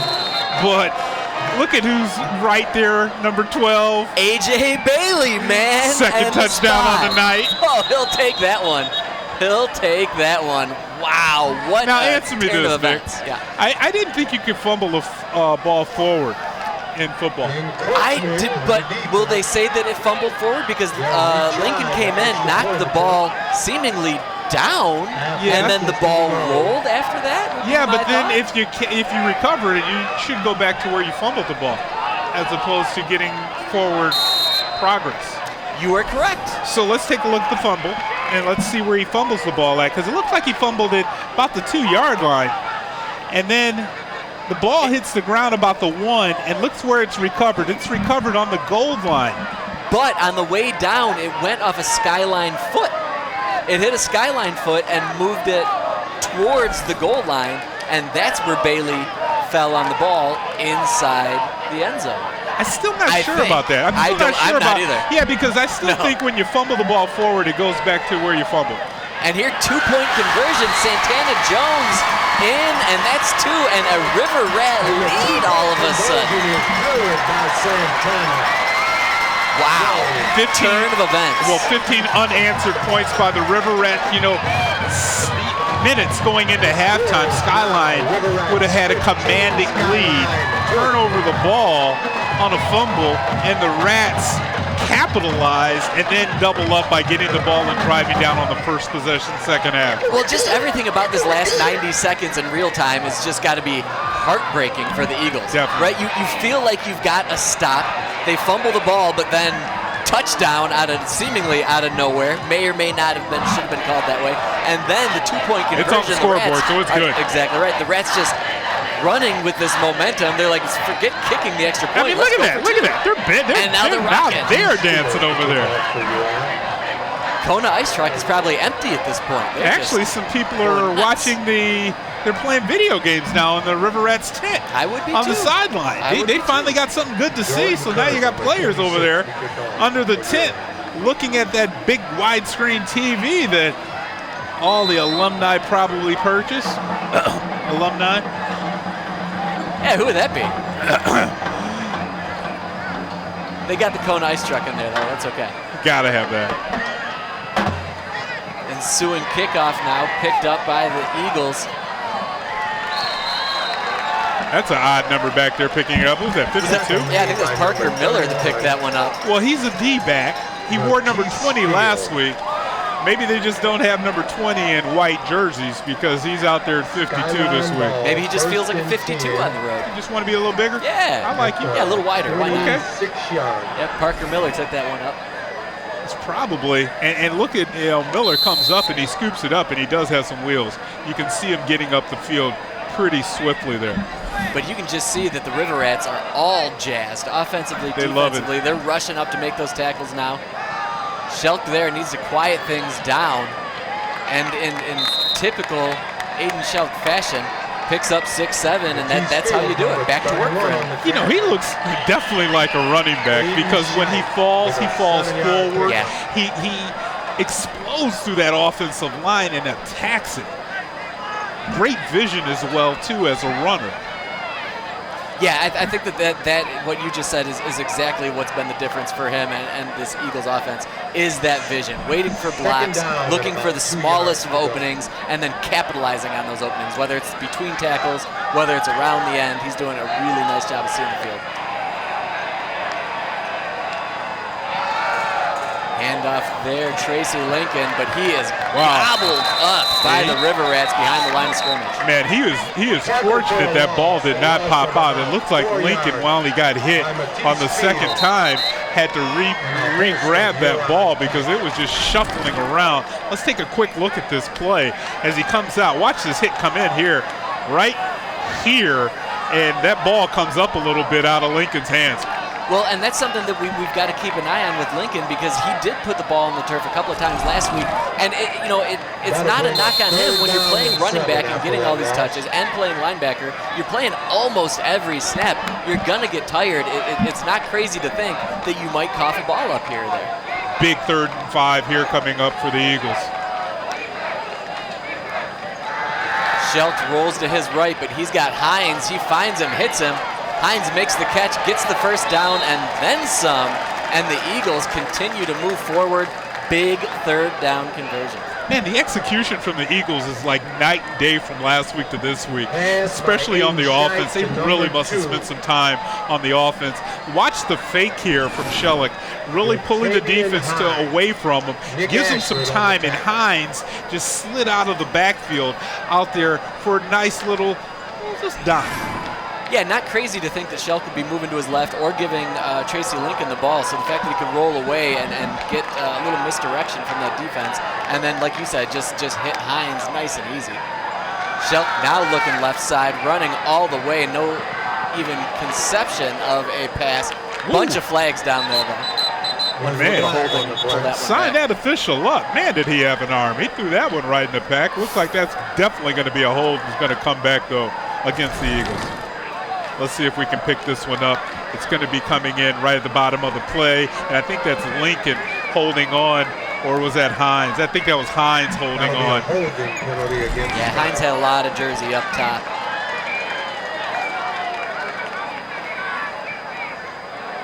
And that's from the spot of the foul there to the officials trying to figure out where that foul occurred at. And that's really going to push the Eagles back to a 1st and 20 now. The Eagles were breaking, and then the official said, no, you guys just stay right here. I'll come to you. That's right. That's right. All right, first and a very long 20 yards out in front of them now. Lots of work to do for the Eagles. Shelk holding on, following his lead blocker, Hines. Patience, makes some guys miss. Another flag coming in. There's a flag on the play. From the secondary, though, right about the 44-yard line. Man, I really wish our lines person down here with the sucker in her mouth would stop moving before the end of the play, because officials in the booth like myself are trying to figure out where the ball was at. She keeps moving before the end of the play, and you can see possibly a hold come in at the end of the play. I didn't see it on that replay, though, Nick. No, I think that play was in awfully tight. Again, where the flag came in the secondary was Will they pick it up? Off. I don't know about that. I mean, it's tough to pick it up on that sideline over there, right? Yeah.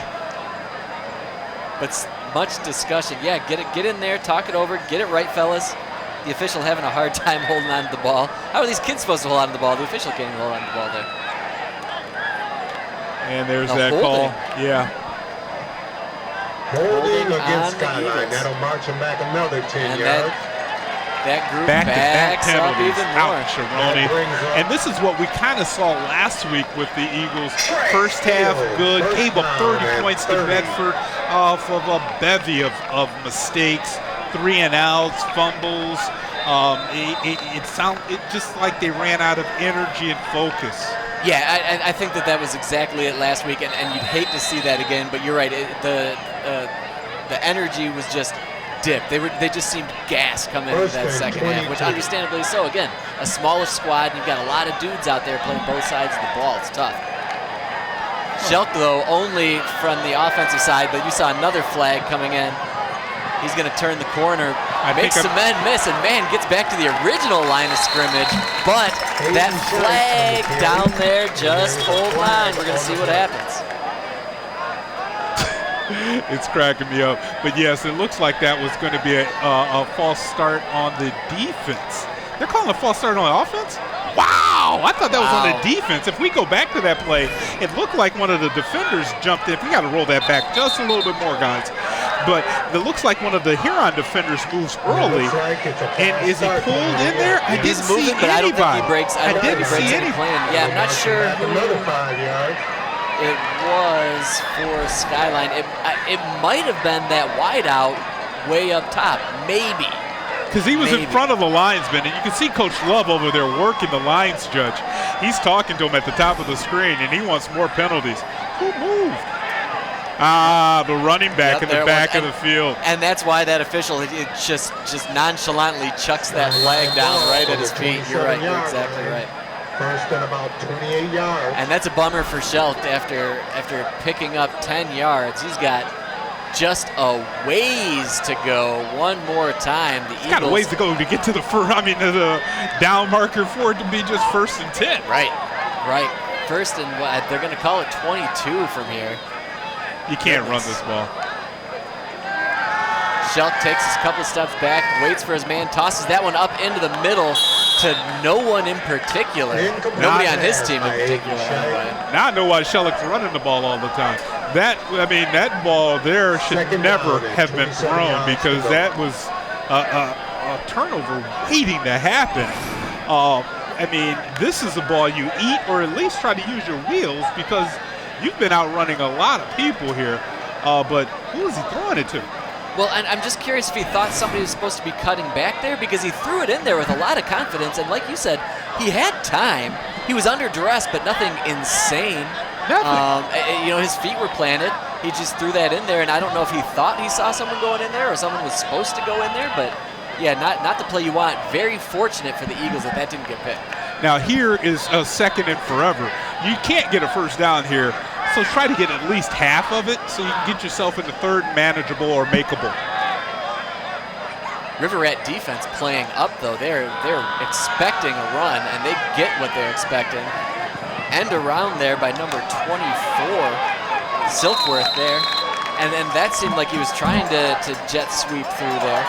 Yeah, and you're being very liberal on the jet. That's probably like a crawl sweep, because watch how he's jogging through, and that's not timed up well. I mean, you're supposed to be at a full sprint on a jet. Yeah, that's more of maybe a Spirit Airlines. I don't do Southwest myself, but yeah, that was very. That's a play that really didn't give you a lot, and now again you're in a third forever. You definitely want to get some field position here, because you got a good kicker that can flip the field.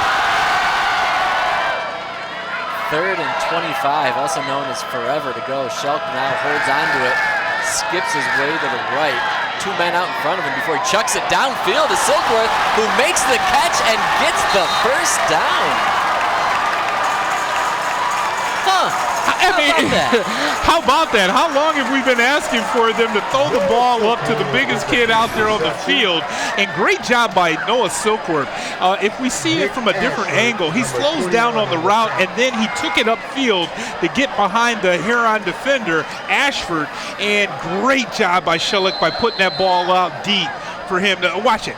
And he burst right there. You saw it go right upfield. Great job by Silkworth. Yeah, that speed burst, he ran right into a defender, more or less, and drew those guys in. And I think most of the field, that was just enough to get those DBs to inch in a bit, and then Silkworth was wide open for that one.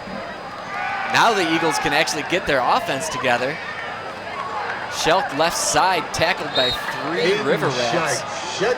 Boy, after 2 demoralizing, horrible penalties, a holding, a false start, bad plays, and then you make it on first down. That just shoots energy all into that huddle of the Eagles. Yeah, the Eagles have got to be feeling pretty darn good about themselves after weathering that early storm there, and now the River Rats have just got to be shaking their heads like, what are we supposed to do here?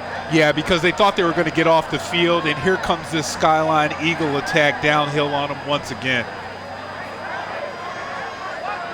5:32 to go here in this third quarter. Shelk claps, receives, gets it to Lincoln. Lincoln into the line of scrimmage, maybe gets one. Man, you can see the difference between Shellick running the ball and Lincoln running the ball. Lincoln, was kind of looking, kind of doing the Le'Veon Bell jump around in the hole, wait till something opens. And Shellick is just making it open. I mean, he's taking the ball and running through the hole.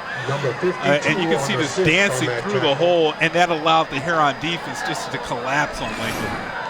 Well, Lincoln being the halfback, he's got no blocker in front of him. He can only rely on those 4 up front, and there just wasn't enough space for him. And on the flip side of that, the quarterback Shellick, he has lead blockers, not just one. He's got a couple of them.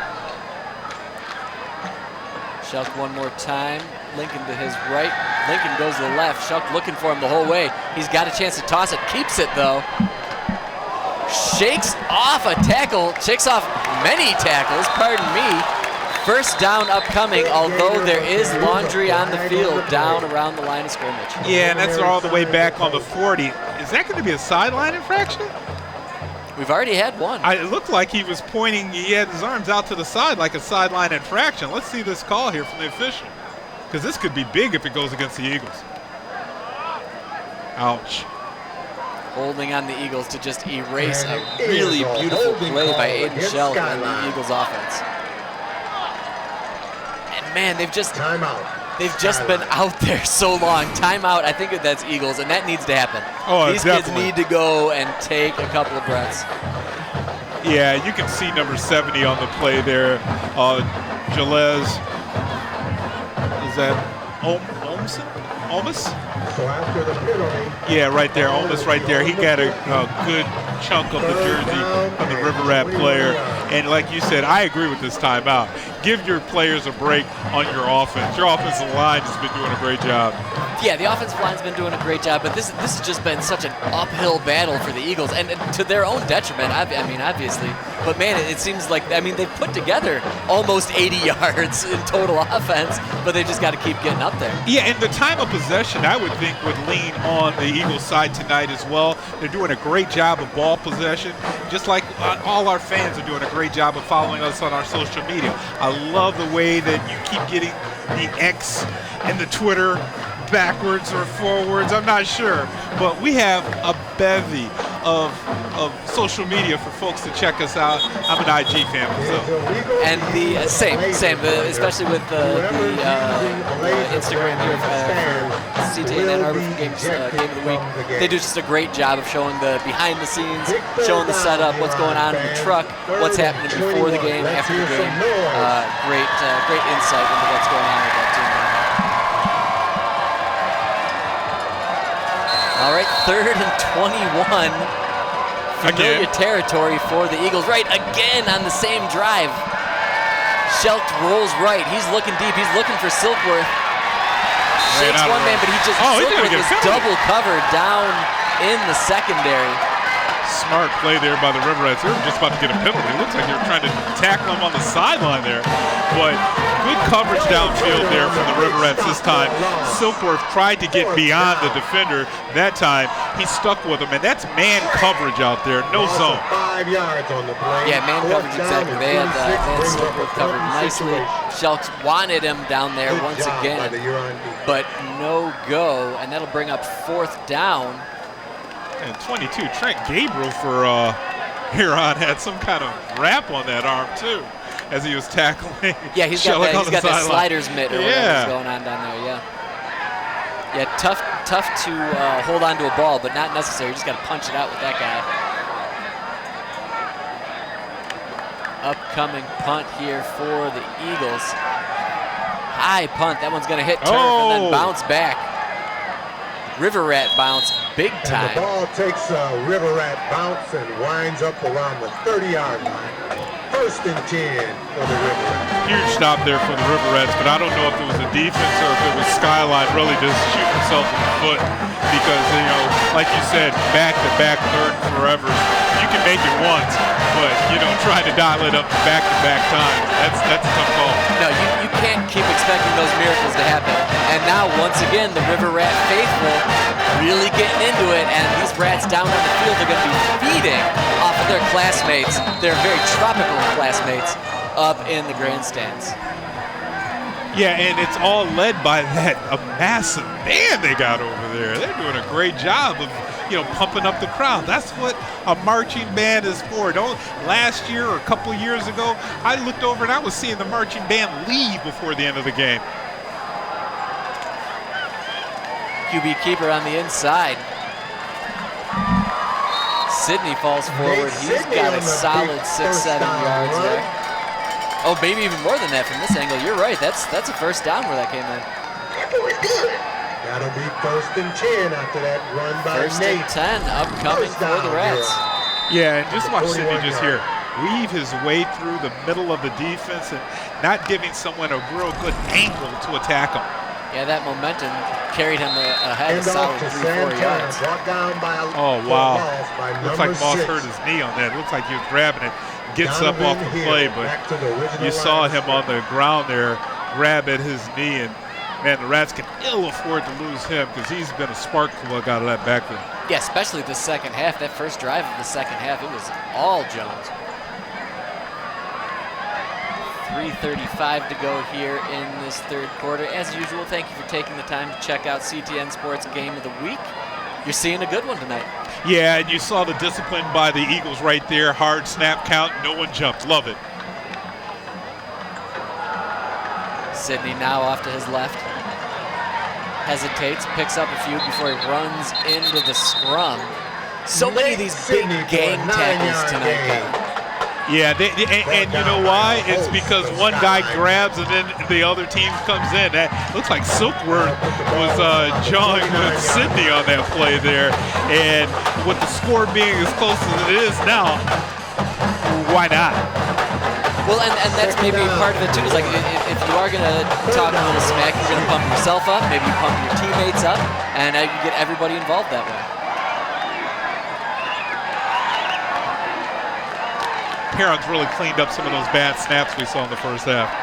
Knocking on wood that I didn't jinx them. Let's keep that one straight there. But you're right. I think that's definitely been fortuitous for the Riverettes so far. Spin, looks right, steps up in the pocket, gets to the first down, off to the left, and he might be off to the races with a man out in front of him before knocked down, and that is Brandon Willis. Is that the first time we've called Willis' name? Yeah, and we saw Willis. I thought he was actually going to be the starting QB tonight with Sidney being the running back. And Willis comes in here, and great read by Willis here to just bring the ball down and get upfield for whatever he could. Well, Willis made the same dude miss twice. I think that was Anderson Reed. He shook him once, came back around, hit him again, got through, and then got his first down. Willis staying in there, looking to the sideline. Got 3 to his right, 2 to his left. Man in motion in front, hands it off. That's more the jet sweep action right there. There you go. And tough to bring down, not happening. Jeremiah Armstrong. Nate Sidney turned the corner for a nice. And another injury. Lincoln's got to get some better fluids in him throughout the week. I wonder if he's drinking too much soda. I mean, something's going on with his diet. And it's not because he's just being overused out there. But here on this jet sweep, he comes in, and Lincoln is coming in on the play. And after the play, you see him. He doesn't even get in on the play. Oh, he does at the end here. But at the end on the ground, he just rolls around in cramps and pain, and now he's rolled off onto the sideline. And you're an Eagle, you definitely don't want to see that, but we've seen this way too often. Looks like he picked up the first down on that play. Oh, he's in some pain. First and 10. Yeah, it's just First and 10, I mean, he's just not able to get things moving and then put any weight on those legs. So he's off the field, but the Riverettes knocking on the door once again, 21-yard line, just outside the red zone. And they pushed him over to the track. Yeah, they got right. Like get him there exactly. There's Sidney, handoff to Armstrong on the left. Armstrong gets to the left, shakes a man, and he's got nothing but end zone in front of him. Touchdown, Jeremiah Armstrong. Man, what happened to 24 on that play for the Eagles?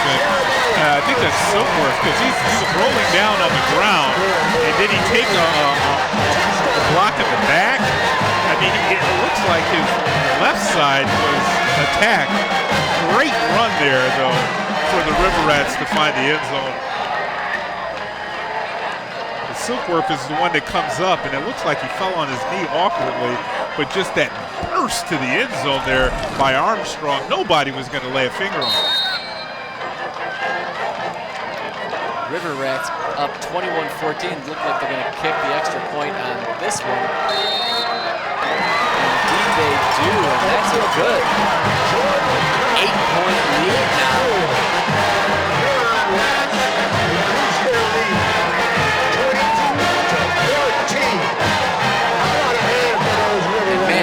Turnaround for the Rats here. Out of nowhere.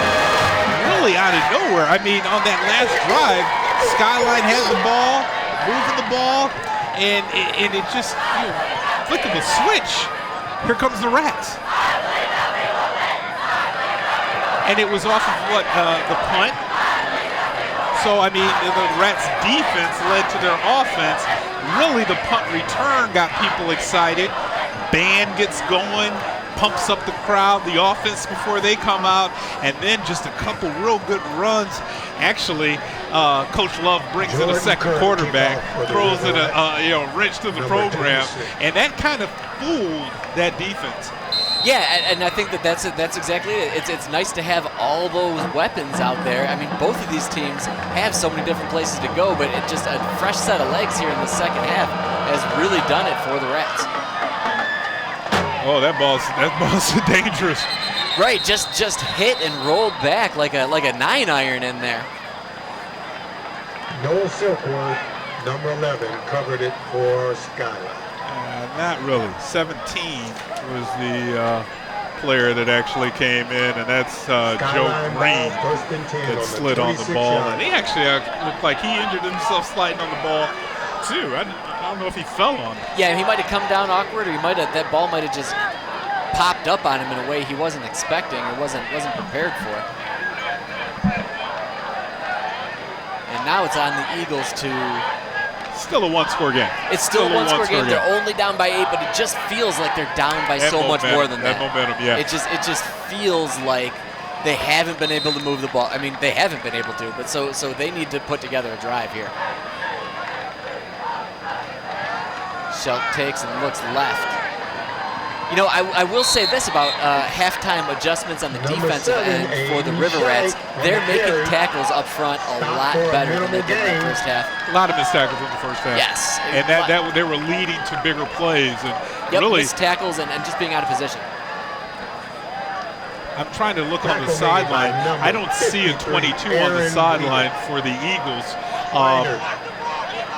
Doing a quick look. I think you're right. I don't see Lincoln anywhere. I'm not sure if they took him back into the locker room to give him some more refreshments, try to get those cramps out of him, but he's not on the sideline. Yeah, they might have put him in that shed down there. I don't know. You're right. It was not funny, but they rolled him off, him onto the track, and now where he goes from there, it's hard to say. Yeah, wherever it is, they're trying to work out any of those cramps or get him hydrated, whatever it might be. And yeah, these Eagles, they need to get fired. You can see the body language right there. I mean, you can see that nobody's hopping around and jumping around, and it's really hard without Tracy Lincoln being there, because he was that passionate player that really got players going. So I mean, that's a blow to the psyche of the team when your top player is not out there as well too. And then you actually saw on the sideline Mikey getting attended to as well. Looks like they're putting something on his ear or something. Well, look at Coach Smith back there. Coach Smith is the one trying to get everybody going, right? He's the leader. He's never at a loss for energy, so you'd think that would be where it would start. You're right, though. And there, I don't know if that's going to be false start. It seemed like two wide receivers didn't quite have the countdown because they were halfway up the field. That looked like on two. That looked like on two. On two, but you thought one. They were gone. Donovan Hill was straight up the field. And Sullivan, the 14 on the top side, too.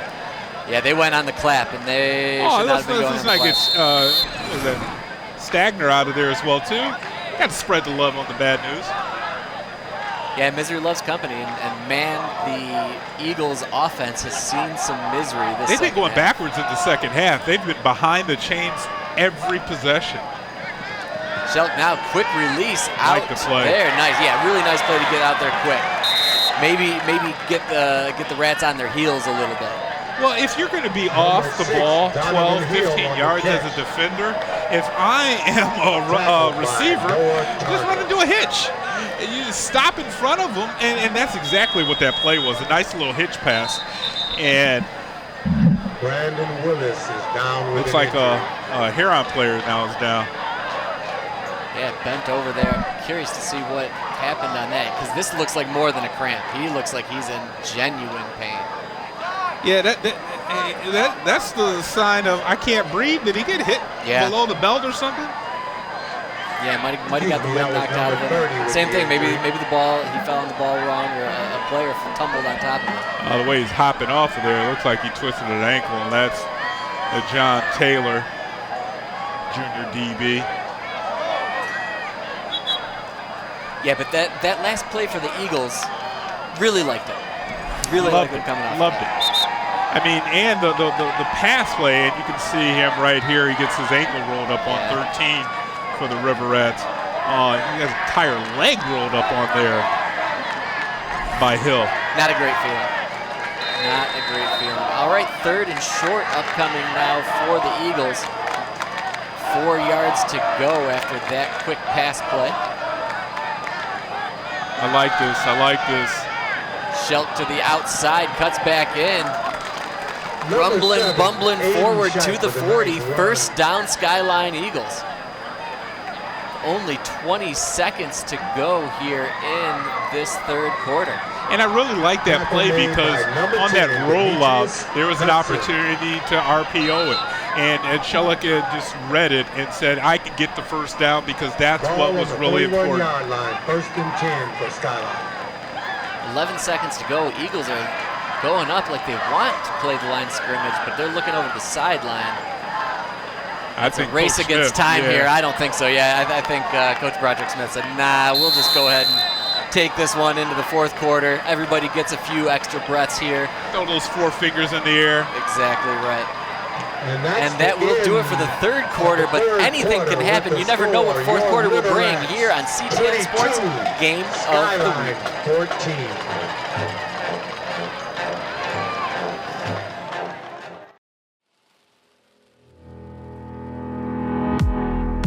Wheeler Park is just under 2 acres in size, located just north of downtown Ann Arbor in the Carytown area. The park is packed with activities. The park contains a playground, restroom building with water fountain, a walking, running skate track, basketball court, plaza with benches, picnic shelter with picnic tables and grills, an open field area, and an asphalt walk connection to all the activities. In 2020, the Allen Creek Railroad Berm project was completed, resulting in a tunnel under the railroad to create a path that connects Wheeler Park to the Border to Border Trail. The trailhead is accessed at the corner of Depot and 5th Street at the crosswalk at the northeast corner of the park. For more, visit a2gov.org/parks.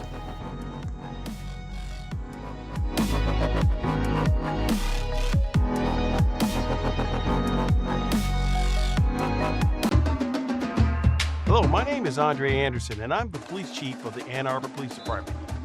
You know, each year, millions of sports fans transverse to our city to watch football. We want to be your place of destination. Thank you for being here, and thanks for being part of a winning culture. Hi, I'm Deputy Chief Patrick McGuire. Are you looking for great drinks and a cold beverage? The Main Street Social District is a great place to explore our downtown area while enjoying an alcoholic beverage. There's also lots of great tailgates in the stadium area. Just remember, outside of the Social District, open alcohol is prohibited on public streets and sidewalks. Hi, I'm Deputy Chief Jason Forsberg. From where to park to how to get around on game day, we've made it easy. Here's a QR code to help you navigate the city and provide helpful information as you travel to and from Michigan Stadium.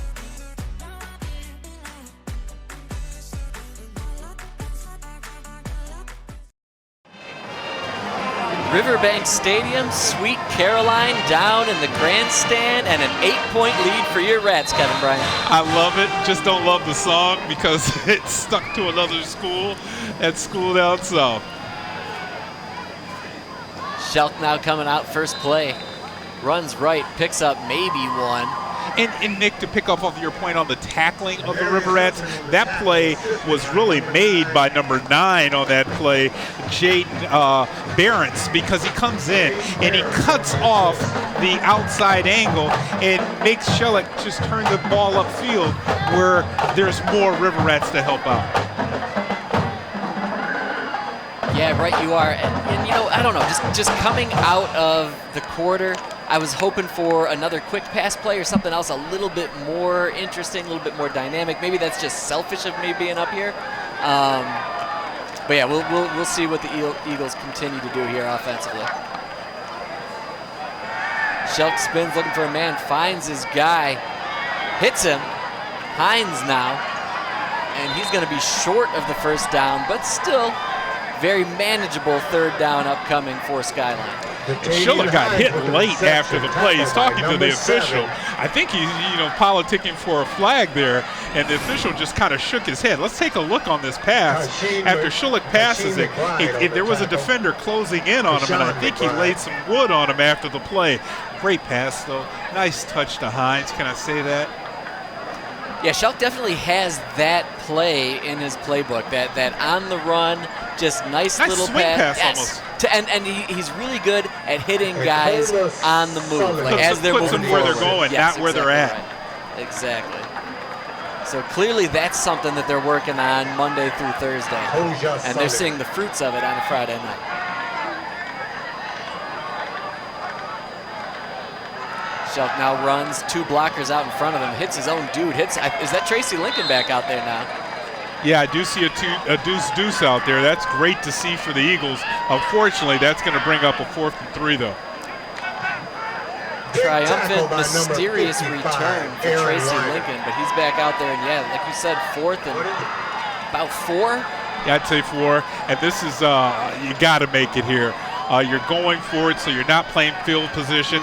Again, if you don't make this, Huron is going to get the ball in great field position. So you're just going to line up and try to run the ball up the gut, big boy ball? Or get Schillick out there on that edge again. Get him out there on the edge, RPO it.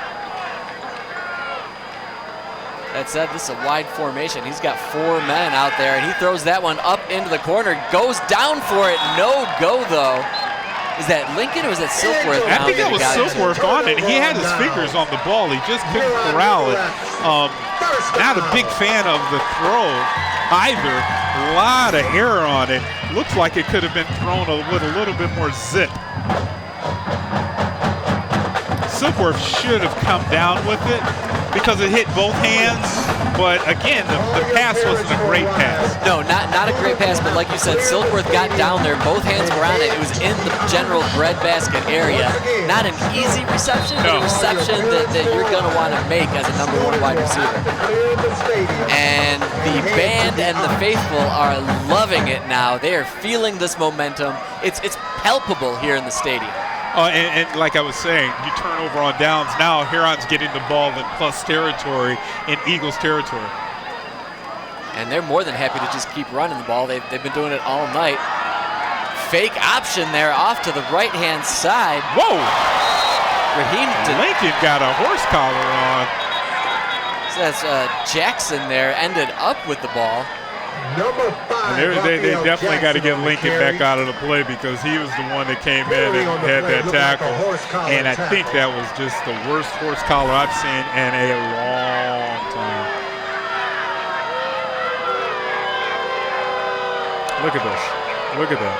I mean, he takes him off his feet.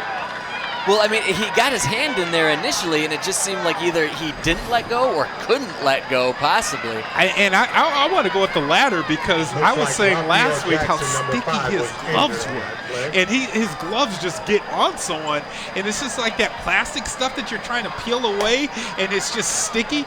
And it's an unfortunate play that the River Rats player goes down on Jackson, but wow.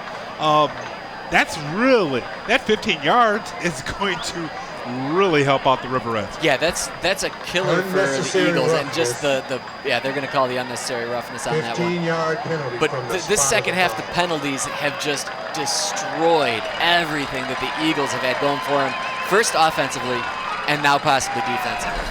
Yeah, correct. I mean, this is actually first time I've seen 2 gloves on Sidney, the quarterback. But check out this. I mean, his hand just gets caught up in the jersey, and not caught up. He grabbed a full handful of the jersey, and he just pulled him down. A lot of strength there from Lincoln to pull the runner down off his feet like that. Right. We've talked about how strong he is, and he had good leverage on it too because he is a taller kid. But yeah, he got his hands dug in there, and he was still going away from it, and then just spun him all the way around. Yeah.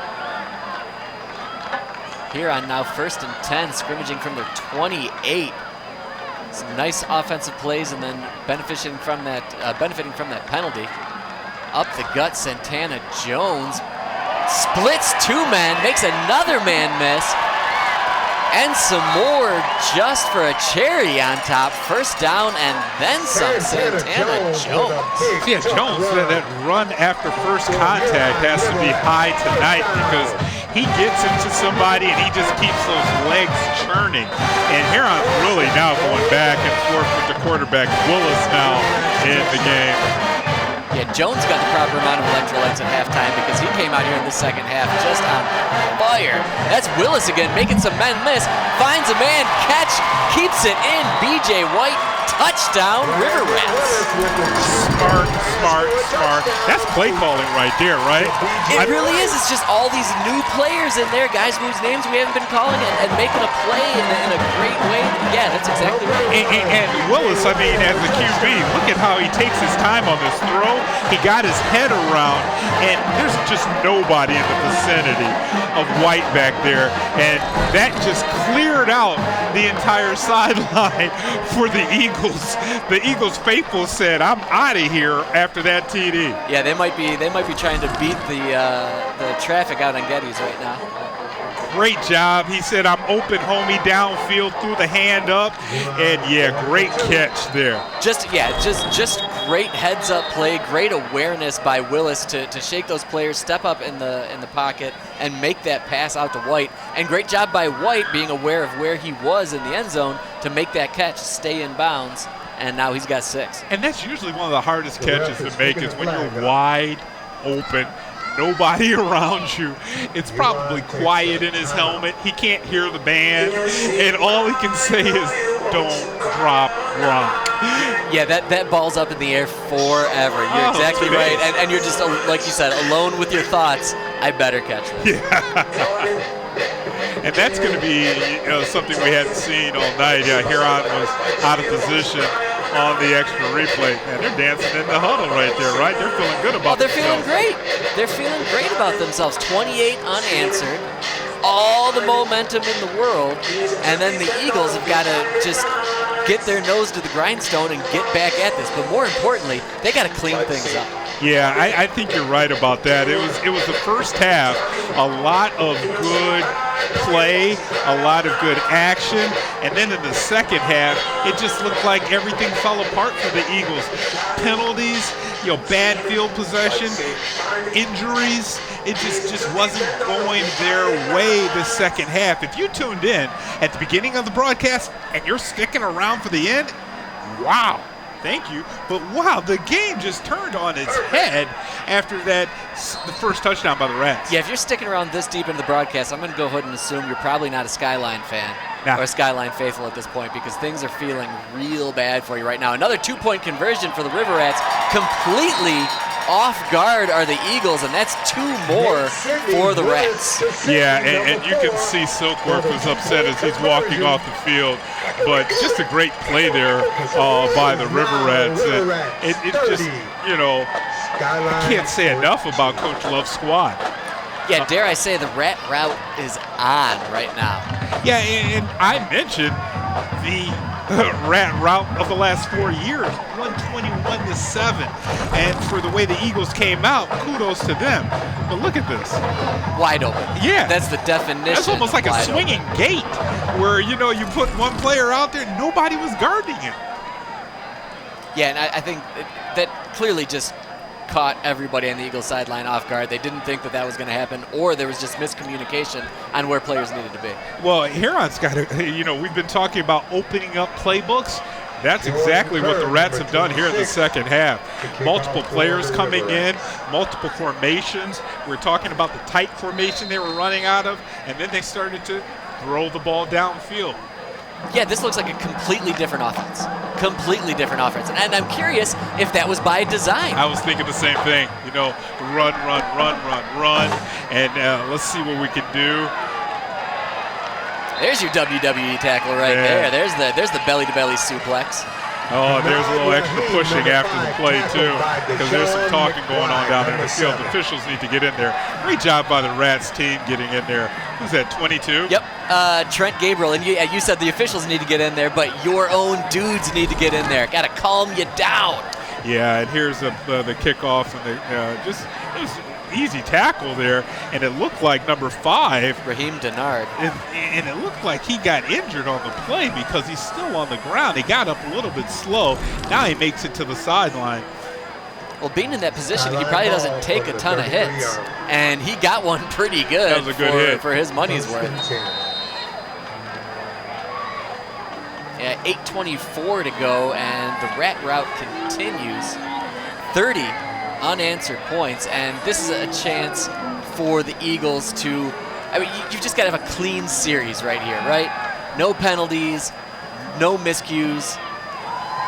And this is where it starts with Aiden Schelt. We've seen this all night long. He's making those runs. He's very adept at seeing the field in front of him, and he picked up a nice chunk right there. Yeah, and you're still, what, 2 possessions down? You got to score twice, so I don't mind the run. But maybe we'll see in this drive the Eagles open up the playbook a little bit more. Yeah, whether it's Schelt looking deep or maybe just one of those play-action rollouts to either Hines or Lincoln. They've got options and they've got weapons that they can go for. And you got Silkworth down low, only 2 wide. Again, traditional run plays, run formations. Schelt there following Lincoln. He pushes forward for the first down. Yeah, on the 2nd and 1, though, I would really love that pass play to come out. I mean, you know you're going to run it on 3rd and 4th down anyway. Yeah, that's the picture-perfect time to do that. You're exactly right. A good lead block there by Lincoln. Just put a little bit of a shoulder on somebody. Yeah, I do wonder, though, if the offensive play calling for the Eagles now is we don't even have plays to waste. Right? We're down 2 scores. There's 8 minutes left, which is a lot. But we don't have plays to waste. We don't have plays to throw away. And you can't hurt yourself, is like what you're saying. We can't go backwards with penalties.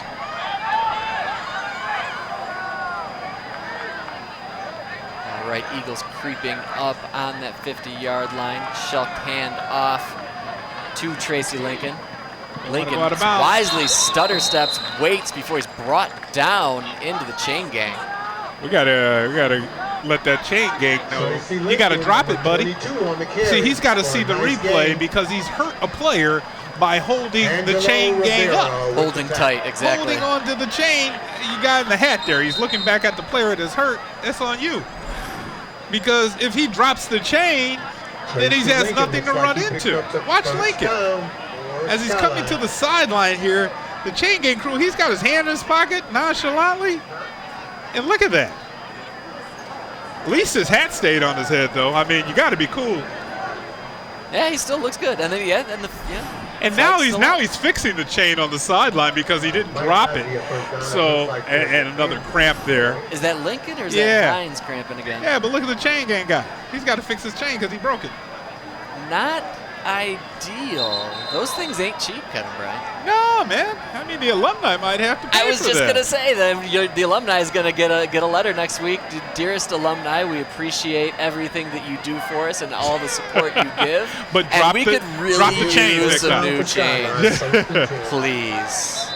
And maybe some new chain gang, folks. Maybe, if you got time. I think that was Gorilla Tape down there they just put on there. Hey, got to do what you got to do. Might have went into the CTN truck, grabbed some gas tape in there. Oh, good Another run. handoff to Hines. Hines breaks free before he's knocked down, and that was a great run. Not fast, but power moving forward. And the official spotted him up at the 30. It looked like he went out at about the 33-yard line on the run here. We'll see on the replay. But like you said, just getting up the field north and south, loved it. Can you see his feet? On the bottom right there. He kind of did a little shuffle, and it kind of looked like he went out. Hey, no worries, first down. Yep, he got the first either way. And the Eagles are putting together this clean drive that they've needed. They're not shooting themselves in the foot. This game's not over. No, exactly right. And that's what Coach Smith needs to tell them, and that's what they need to tell each other in every single huddle. Schelt gets forward 4 yards, just moving forward. This is what they need. And see, they lean on you. They're heavy. Their run scheme is very heavy. It's a punishing, brutal style. And like you said, quarterback's not fleet of foot. Where'd he go out of bounds at all? See, the truck didn't let us leave this one down. It's they got tough about to see 7 there, yards, but it may have happened there. Or it may have happened there. No, wait, it made about, they had 4 out of bounds. He was a benefit, very, very generous beneficiary there. Shelk there, keeps that one. Gets out to the outside. Man, it is incredible to me the way these Eagles get to the outside. Every single one of them. Hill, Lincoln, Shelk, every single time. Getting around the outside and getting these big clumps of yards. It's really impressive. And I think a little bit has to do with the Huron defense. Check out on the top side there. You can see getting manhandled, number 4, the defensive end there. And he had, I think Nate Sidney was getting held on to a couple times there. Maybe. Officials are let this them game. play, kids. Let them play, kids. Yeah, I think that there might have been a tad bit of a hold there, but once again, the Eagles, they're getting away with it, and they're moving forward. Shelk spins, looks right. He's got Hill. There it is. Makes the catch. Great move by Hines, and unfortunately there's a flag downfield. I wonder if that's a defensive hold. Yeah, that was tailor-made for Hines. You can just see that play developing. There's nothing new about this play. You can see it happening, but no way to stop it. And it looks like it was a defensive holding, and it's going to be declined by the Eagles. Great job here, though, on this another swing pass over to Hines coming out of the backfield. It's an easy pass as well, too, but the ball placement by the quarterback allows the receiver to catch it and continue upfield. Yep, continue leading that player forward and keeping that momentum going. You're right. All right, Eagles putting together a really nice drive. 1st and goal from their 5-yard line. Shelf holds, makes a men miss, tackled into the end zone. Eagles touchdown. What a game. I mean, back and forth. This is a football game, and I'm loving it. Shellick, is that him on the side? No, that's not him. Oh, is that Lincoln? No, that's Hines, maybe. Yeah, you can't be wrong on either of those two. Yeah, but great play by Shelk right there. He just takes the ball, goes in, takes 3 other dudes with him, and touchdown. Oh, we were wrong. That's Donovan Hill. Yeah, he was on the outside on the block. Looked like maybe somebody stepped on his fingers because he's flexing his hands down there. And the Eagles look like they may be going for 2. Getting aggressive right now. Why wait? No time like the present, right?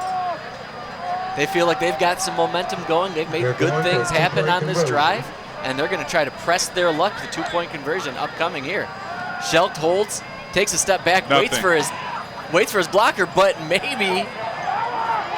No, brought down. I mean, you said nothing, but he still made a little something happen. But you could see it. We could see it from a wider side. There was an awful lot of River Rats down there waiting in the wings for Shelk to come after him. And Shelk didn't look like he was really attacking that pylon. It looked like he was jogging, kind of looking for an opening, and the opening never came for a cutback.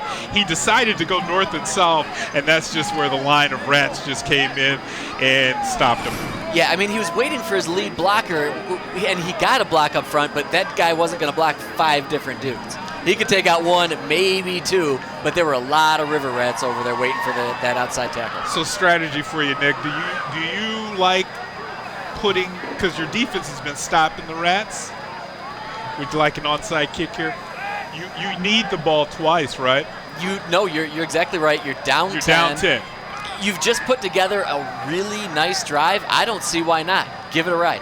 Because it looks like the hands teams are coming up for the Rats. They got 8, maybe 10, close to the line. I'm thinking an onside kick here. Well, we've seen Johan Landis-Lewis really get some power into the ball. Let's see if he can pull out some trickeration too. Nope, kick away. Kick away down there to B.J. White, and that's going to bounce out of bounds and Bad a penalty for the Eagles. Yeah, and you don't want them to kick it again because definitely they'd kick an onside kick then. This is where you just take that field position and start working on the clock if you're the River Rats. Yeah, Rats up by 10, 6:08 left to go. I don't see a world where we see another pass from the Riverettes. No, why not? I mean, you just keep it on the ground, and you got different quarterbacks that can come in. You definitely want to have ball security as the theme as you come out of this huddle on the sideline for the home team. I love the way the band's coming down there out on the field. You see them leaving the stands, but they're not leaving the stadium. No, it's a party now, right? They're having a good time. They're enjoying their Friday night. Rats now very tight formation, only one wide. That's a handoff inside. Santana Jones, nonetheless. Wow, muscles forward. Continues to muscle forward. Ball on the turf, though. Down, and I think that Datavian Hines comes up with that incredible turn of events all around. And that play never should have been called. I mean, not called, run. There was 5 players in the backfield. That was an illegal formation. I don't see any. If we go to a different angle, I was sitting up here counting the amount of players in the backfield. There was 5 players in the backfield, but just churning and trying to go for that. Not sure what Eagle punched it out, but great job by Hines of pouncing on that ball. Yeah, you could call him a ball hawk on that one. And it looks like he's the one that stripped Pumped it out too, yeah. Yeah, great all-around play for Hines. Bottom of our picture here, it looks like Lincoln is still limping to the side. Coming out again. Wow. And Donovan Hill was another player coming off of the field for the Eagles. He was shook up the play before on his hand. It looks like the trainer was looking kind of upstairs at kind of the headgear. Well, 5:57. Never know what you're going to get out here. Shelk now waiting for his lead blockers in front of him. Now Rats getting to the outside and making those tackles. Now is when I'm going to throw the ball. Because you can see Huron is selling out, coming up hard on the outside, trying to stop that outside rush. And man, if you're look at how these Rats just come up. They're flying up to the ball. Nobody's back 10 yards off of the ball. Good fake. Pull it back out, and you're going to look for Silkworth or somebody out there. Well, I just saw Donovan Hill check in as well, and he's always a good deep threat as well. You'll see him top of your screen, Silkworth near the bottom. He's all the way off your screen. But Hill's close side. Shelk goes, turns, looks deep, looking for Silkworth all the way, but Silkworth covered big time. Hits him in the hands, but can't come down with it. Yeah, good defense there by the defensive back. I think that was number 6, was that Angelo Rivera? I believe you're correct. He was blanketing Silkworth. Yeah. Silkworth had no shot on that one. And Shelk wanted him the whole way. I mean, he was thinking that the entire, like from the jump.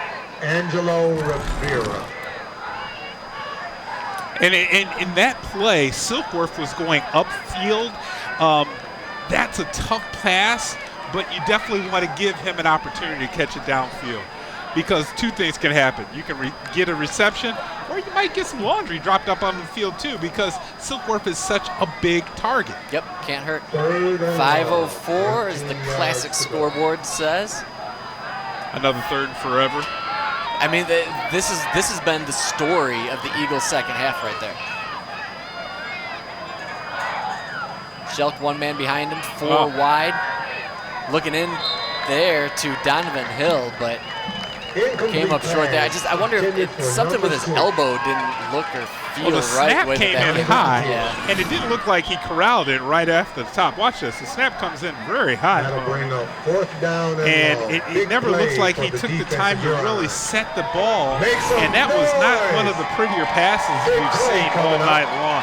Even the play, though, Hill was still going to have to get 10 yards all on his own. Right, yeah, and you can't expect that. And it's something that I haven't seen, I don't think, all night. It feels like the Eagles are just allergic to the middle of the field. Yeah, and that to me is where I would attack, that middle of the field. Both Huron's playing a 2 deep safety, so there's a seam there.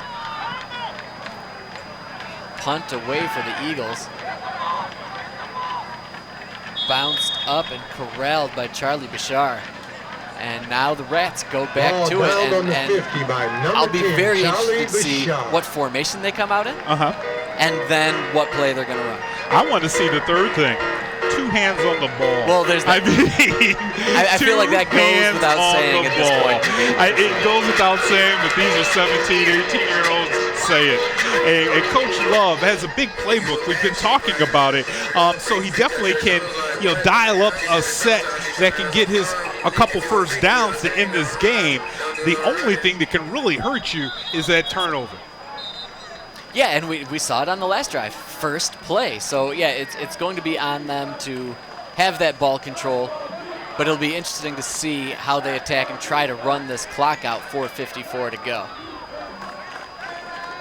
Also interesting to see what quarterback we've got in there. There's still Nate Sidney. Now. I do see Sidney there. Yeah. What's the discussion going on with the officials? This is just a turnover on downs, guys. Are they ordering a pizza? It's Friday night. Yeah, it's late. They probably didn't go over. Yeah, go down there, get some pizza. Why not? And there was a flag on the play. And that's going to be on the Rats. River Rats are moving back. Interesting. See what we can get the call. I don't see the white cap. He's still over there talking to the sideline of the. Coach Love is not loving what's being said to him.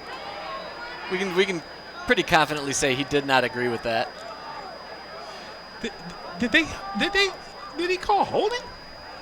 Looks like the penalty was on Huron. Sideline infraction. Sideline infraction is the call that we got from our counterparts on the other side. But the flag was on this side of the field, Nick. The flag was on the Skyline side of the field. That's the second sideline infraction on the other sideline. Oh, well. Huron handoff up the middle, gets that 5 yards back, and then a little bit more. Man, I got to go talk to that official. How in the world does he see a penalty on the other sideline? And this is the lineman on the Skyline side that's calling it. A good lead block up there for the runner to follow in. Good chunk run there by Armstrong and doing exactly what they need to do. And now they're shuffling in a quarterback. Willis comes in now. Yeah, the addition of Willis to this offense has been really interesting. Interesting, kind of like that play, broken in almost every way, but still makes something happen. Still didn't go down, comes back around up the middle. Get out of here. Through the middle, Get and out now of here. he has got nothing but green in front of him. Where did you come from, Brandon Willis? Oh, you got to cue the circus music on that run. I mean, a 56-yard run where I don't think he was touched, but he went through everybody. Man, if he wasn't touched, every Eagle had a chance. Jitterbug. Watch this. I'm going to jitter to the right. I'm going to jitter back. Okay, now I'm going to jitter up. I'm going to jitter straight. And it looked like a couple of Eagles figured that he was down. I think you're right. A couple of those players in the secondary might have thought the play was over, and they just picked their heads up. And Willis getting love from Coach on the sideline. That's Coach Boyce over there, isn't it? I think that's Charles Boyce of old Huron River Rat is coaching. Extra point good for the Rats, and one more for the home faithful. 37-20 now after just an improbable run by Brandon Willis. Yeah, I mean, I'm almost lost for words here on that run. I mean, it is just that amazing. I mean, sophomore quarterback comes in, and look at that. And kudos to the line for still blocking, right? Look at that. Guys are still into the play. Did he really get touched? Maybe by 1 or 1.5, I would say. I think the goal line's the only thing that stopped him. But, I mean, you're right. Those offensive linemen, their heads were spinning around because they were looking for the next person to block. They were like, where's my man? Where's he going? Where's somebody I can get some hands up into? Hey, look at and everybody in there joking. Everybody having some laughs. I do not want to play tag with that guy. I mean, the way that he was getting away from everybody. Yeah, just a real front runner there for one of our plays of the season.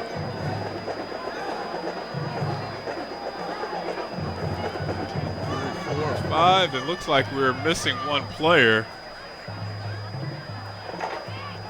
Got to get that guy out As there. Sidney comes back in, and actually Kerr, the kicker, goes off. That was odd. And number 9 is in to kick the ball. Jaden Barrett's? That's different. Whoa, Sidney's kicking. Sidney's going to kick it, I guess. Allegedly. I He does it believe all. he's going to bounce this one right down the middle. Watch this. Yeah, some squibberoo. No, well, he put a little foot into it. That ball's loose. That one bounced up. What is 6 doing? I don't. What was 6 doing? He had his hands up like it was a dead ball. That's not a dead ball, sir. That's Huron ball. Right. That's going to be Huron football. Wow. Man, did it fall apart. Donovan Hill, you got to jump on that ball if you're I mean, this is not the first football game you've attended. You got to feel the ball, right? Oh, I mean 100%. I mean, he didn't get a piece of it. He held his hands up again, thinking punt rules. But man, like as your main kick returner, you've got to have the awareness not to make that. Man, I play feel that bad play. for him. Yeah. Man, I know he didn't want to make that play, but wow, that was a huge mistake, and that really puts a nail in the coffin for the Eagles.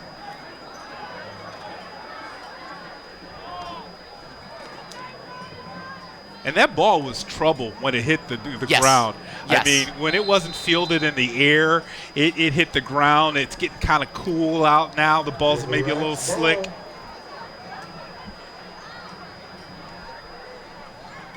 Now the question is, who's in for quarterback for the River Reds? I don't think anybody was. I saw Santana Jones in there. There was a little bit of confusion in there. Jones was in there.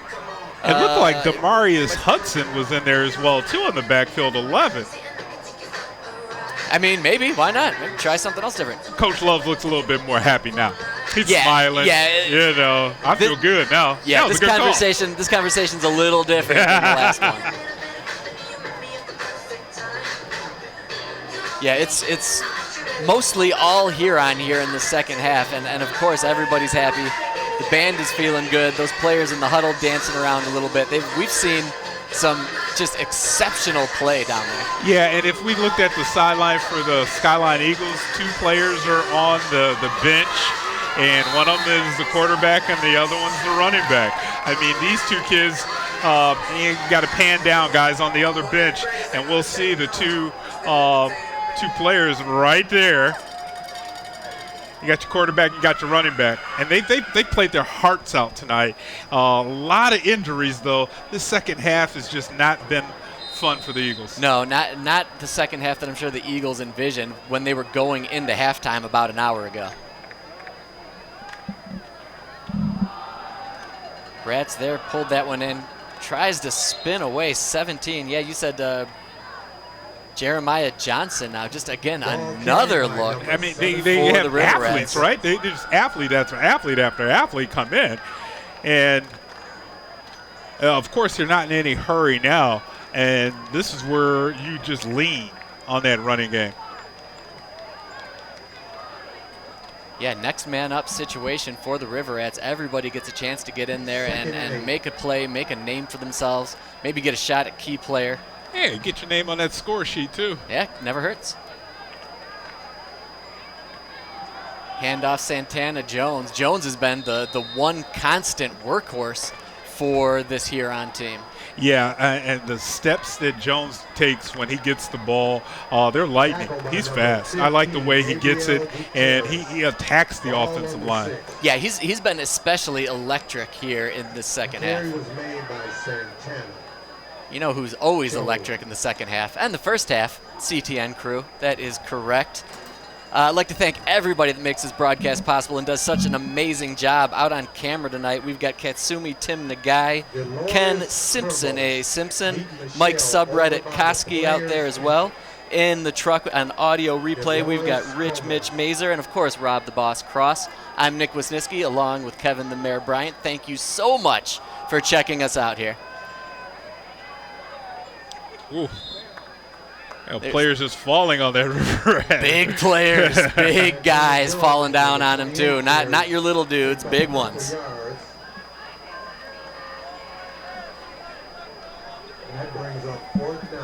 That is 4th down now for the Rats. Yeah. Kicking a field goal, right? I mean, it's one to go on. Well, nah, just go for take it all the way down. Just go for it. Take a timeout. That way you run all the play out that you want to, or maybe not. They're just going to go ahead and run it. No, yep, exactly.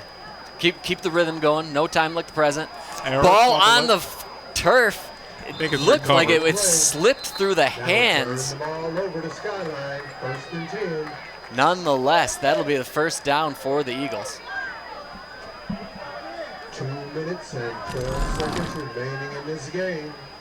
Yeah, miscommunication there between the quarterback and Santana Jones. Yeah, and it looks like he was almost trying to catch the snap and hand off at the same time. Never really got that snap. They spotted the ball, but half of the Eagles didn't know that they were going back on offense, and now they're trotting out onto the field. Oh, actually, they haven't even spotted the ball. Yeah, ball's still a mystery seemingly, but yeah, there we go, 5-yard line. Long way to go for the Eagles, but at this point, it's just about pride. Keep your heads up, make some good plays, keep your head in the game, and prove that you can go whistle to whistle. Yeah, right? and this is what I don't want to see Shellick get hurt at the end of the game. Great Unnecessarily, sportsmanship there. yeah. But yeah, because the game's out of hand, and we saw what a difference make. He comes in under center or behind the center, whatever you want to call it, in that pistol formation. I mean, he makes this offense go.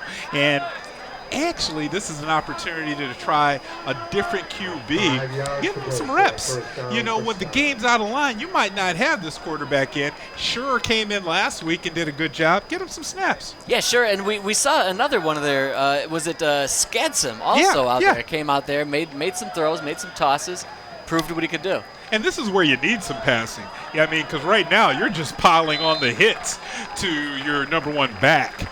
And we've already seen how that happens to Lincoln. I mean, Lincoln goes down because he's out there the entire time taking hit after hit after hit. And once again, Aiden Scheit on the quarterback keeper. And he picks up a So this is going to be a tough haul for you to pick out a River Rat on tonight's key player of the game. A lot of options, right? A lot of options. Honestly, who I like right now is Brandon Willis. He came in and made some plays in the second half. The touchdown pass? Touchdown pass as well, that big run Huge at the end. But he just seemed like he was a shot in the arm for this offense in the second half. And he's the one I like going in.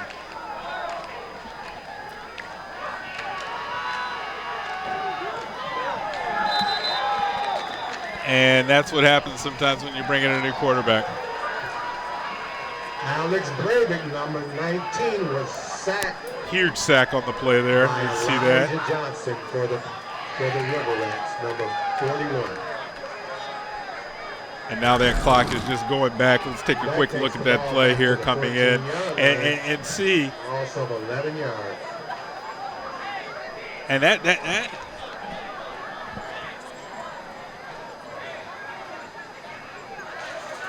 Second down. still trying to figure out on the, I think that was Noah Shear. There's some conversation going on. You two guys balled out tonight. You deserve to have a good handshake and some orange slices in between you. Shellick did a great job. And that will do it as the two teams exit the field, head to the center 50-yard line for their handshake. This was an amazing game. Back and forth between these two teams. This is the way we like to start off our city championship. I can't wait to see that other team, Pioneer. We've seen these Eagles twice, and now we've seen the River Rats. They come out on top 37-20. We're going to take a quick break. We're going to come back and find out who Nick found out to be our key player of the game.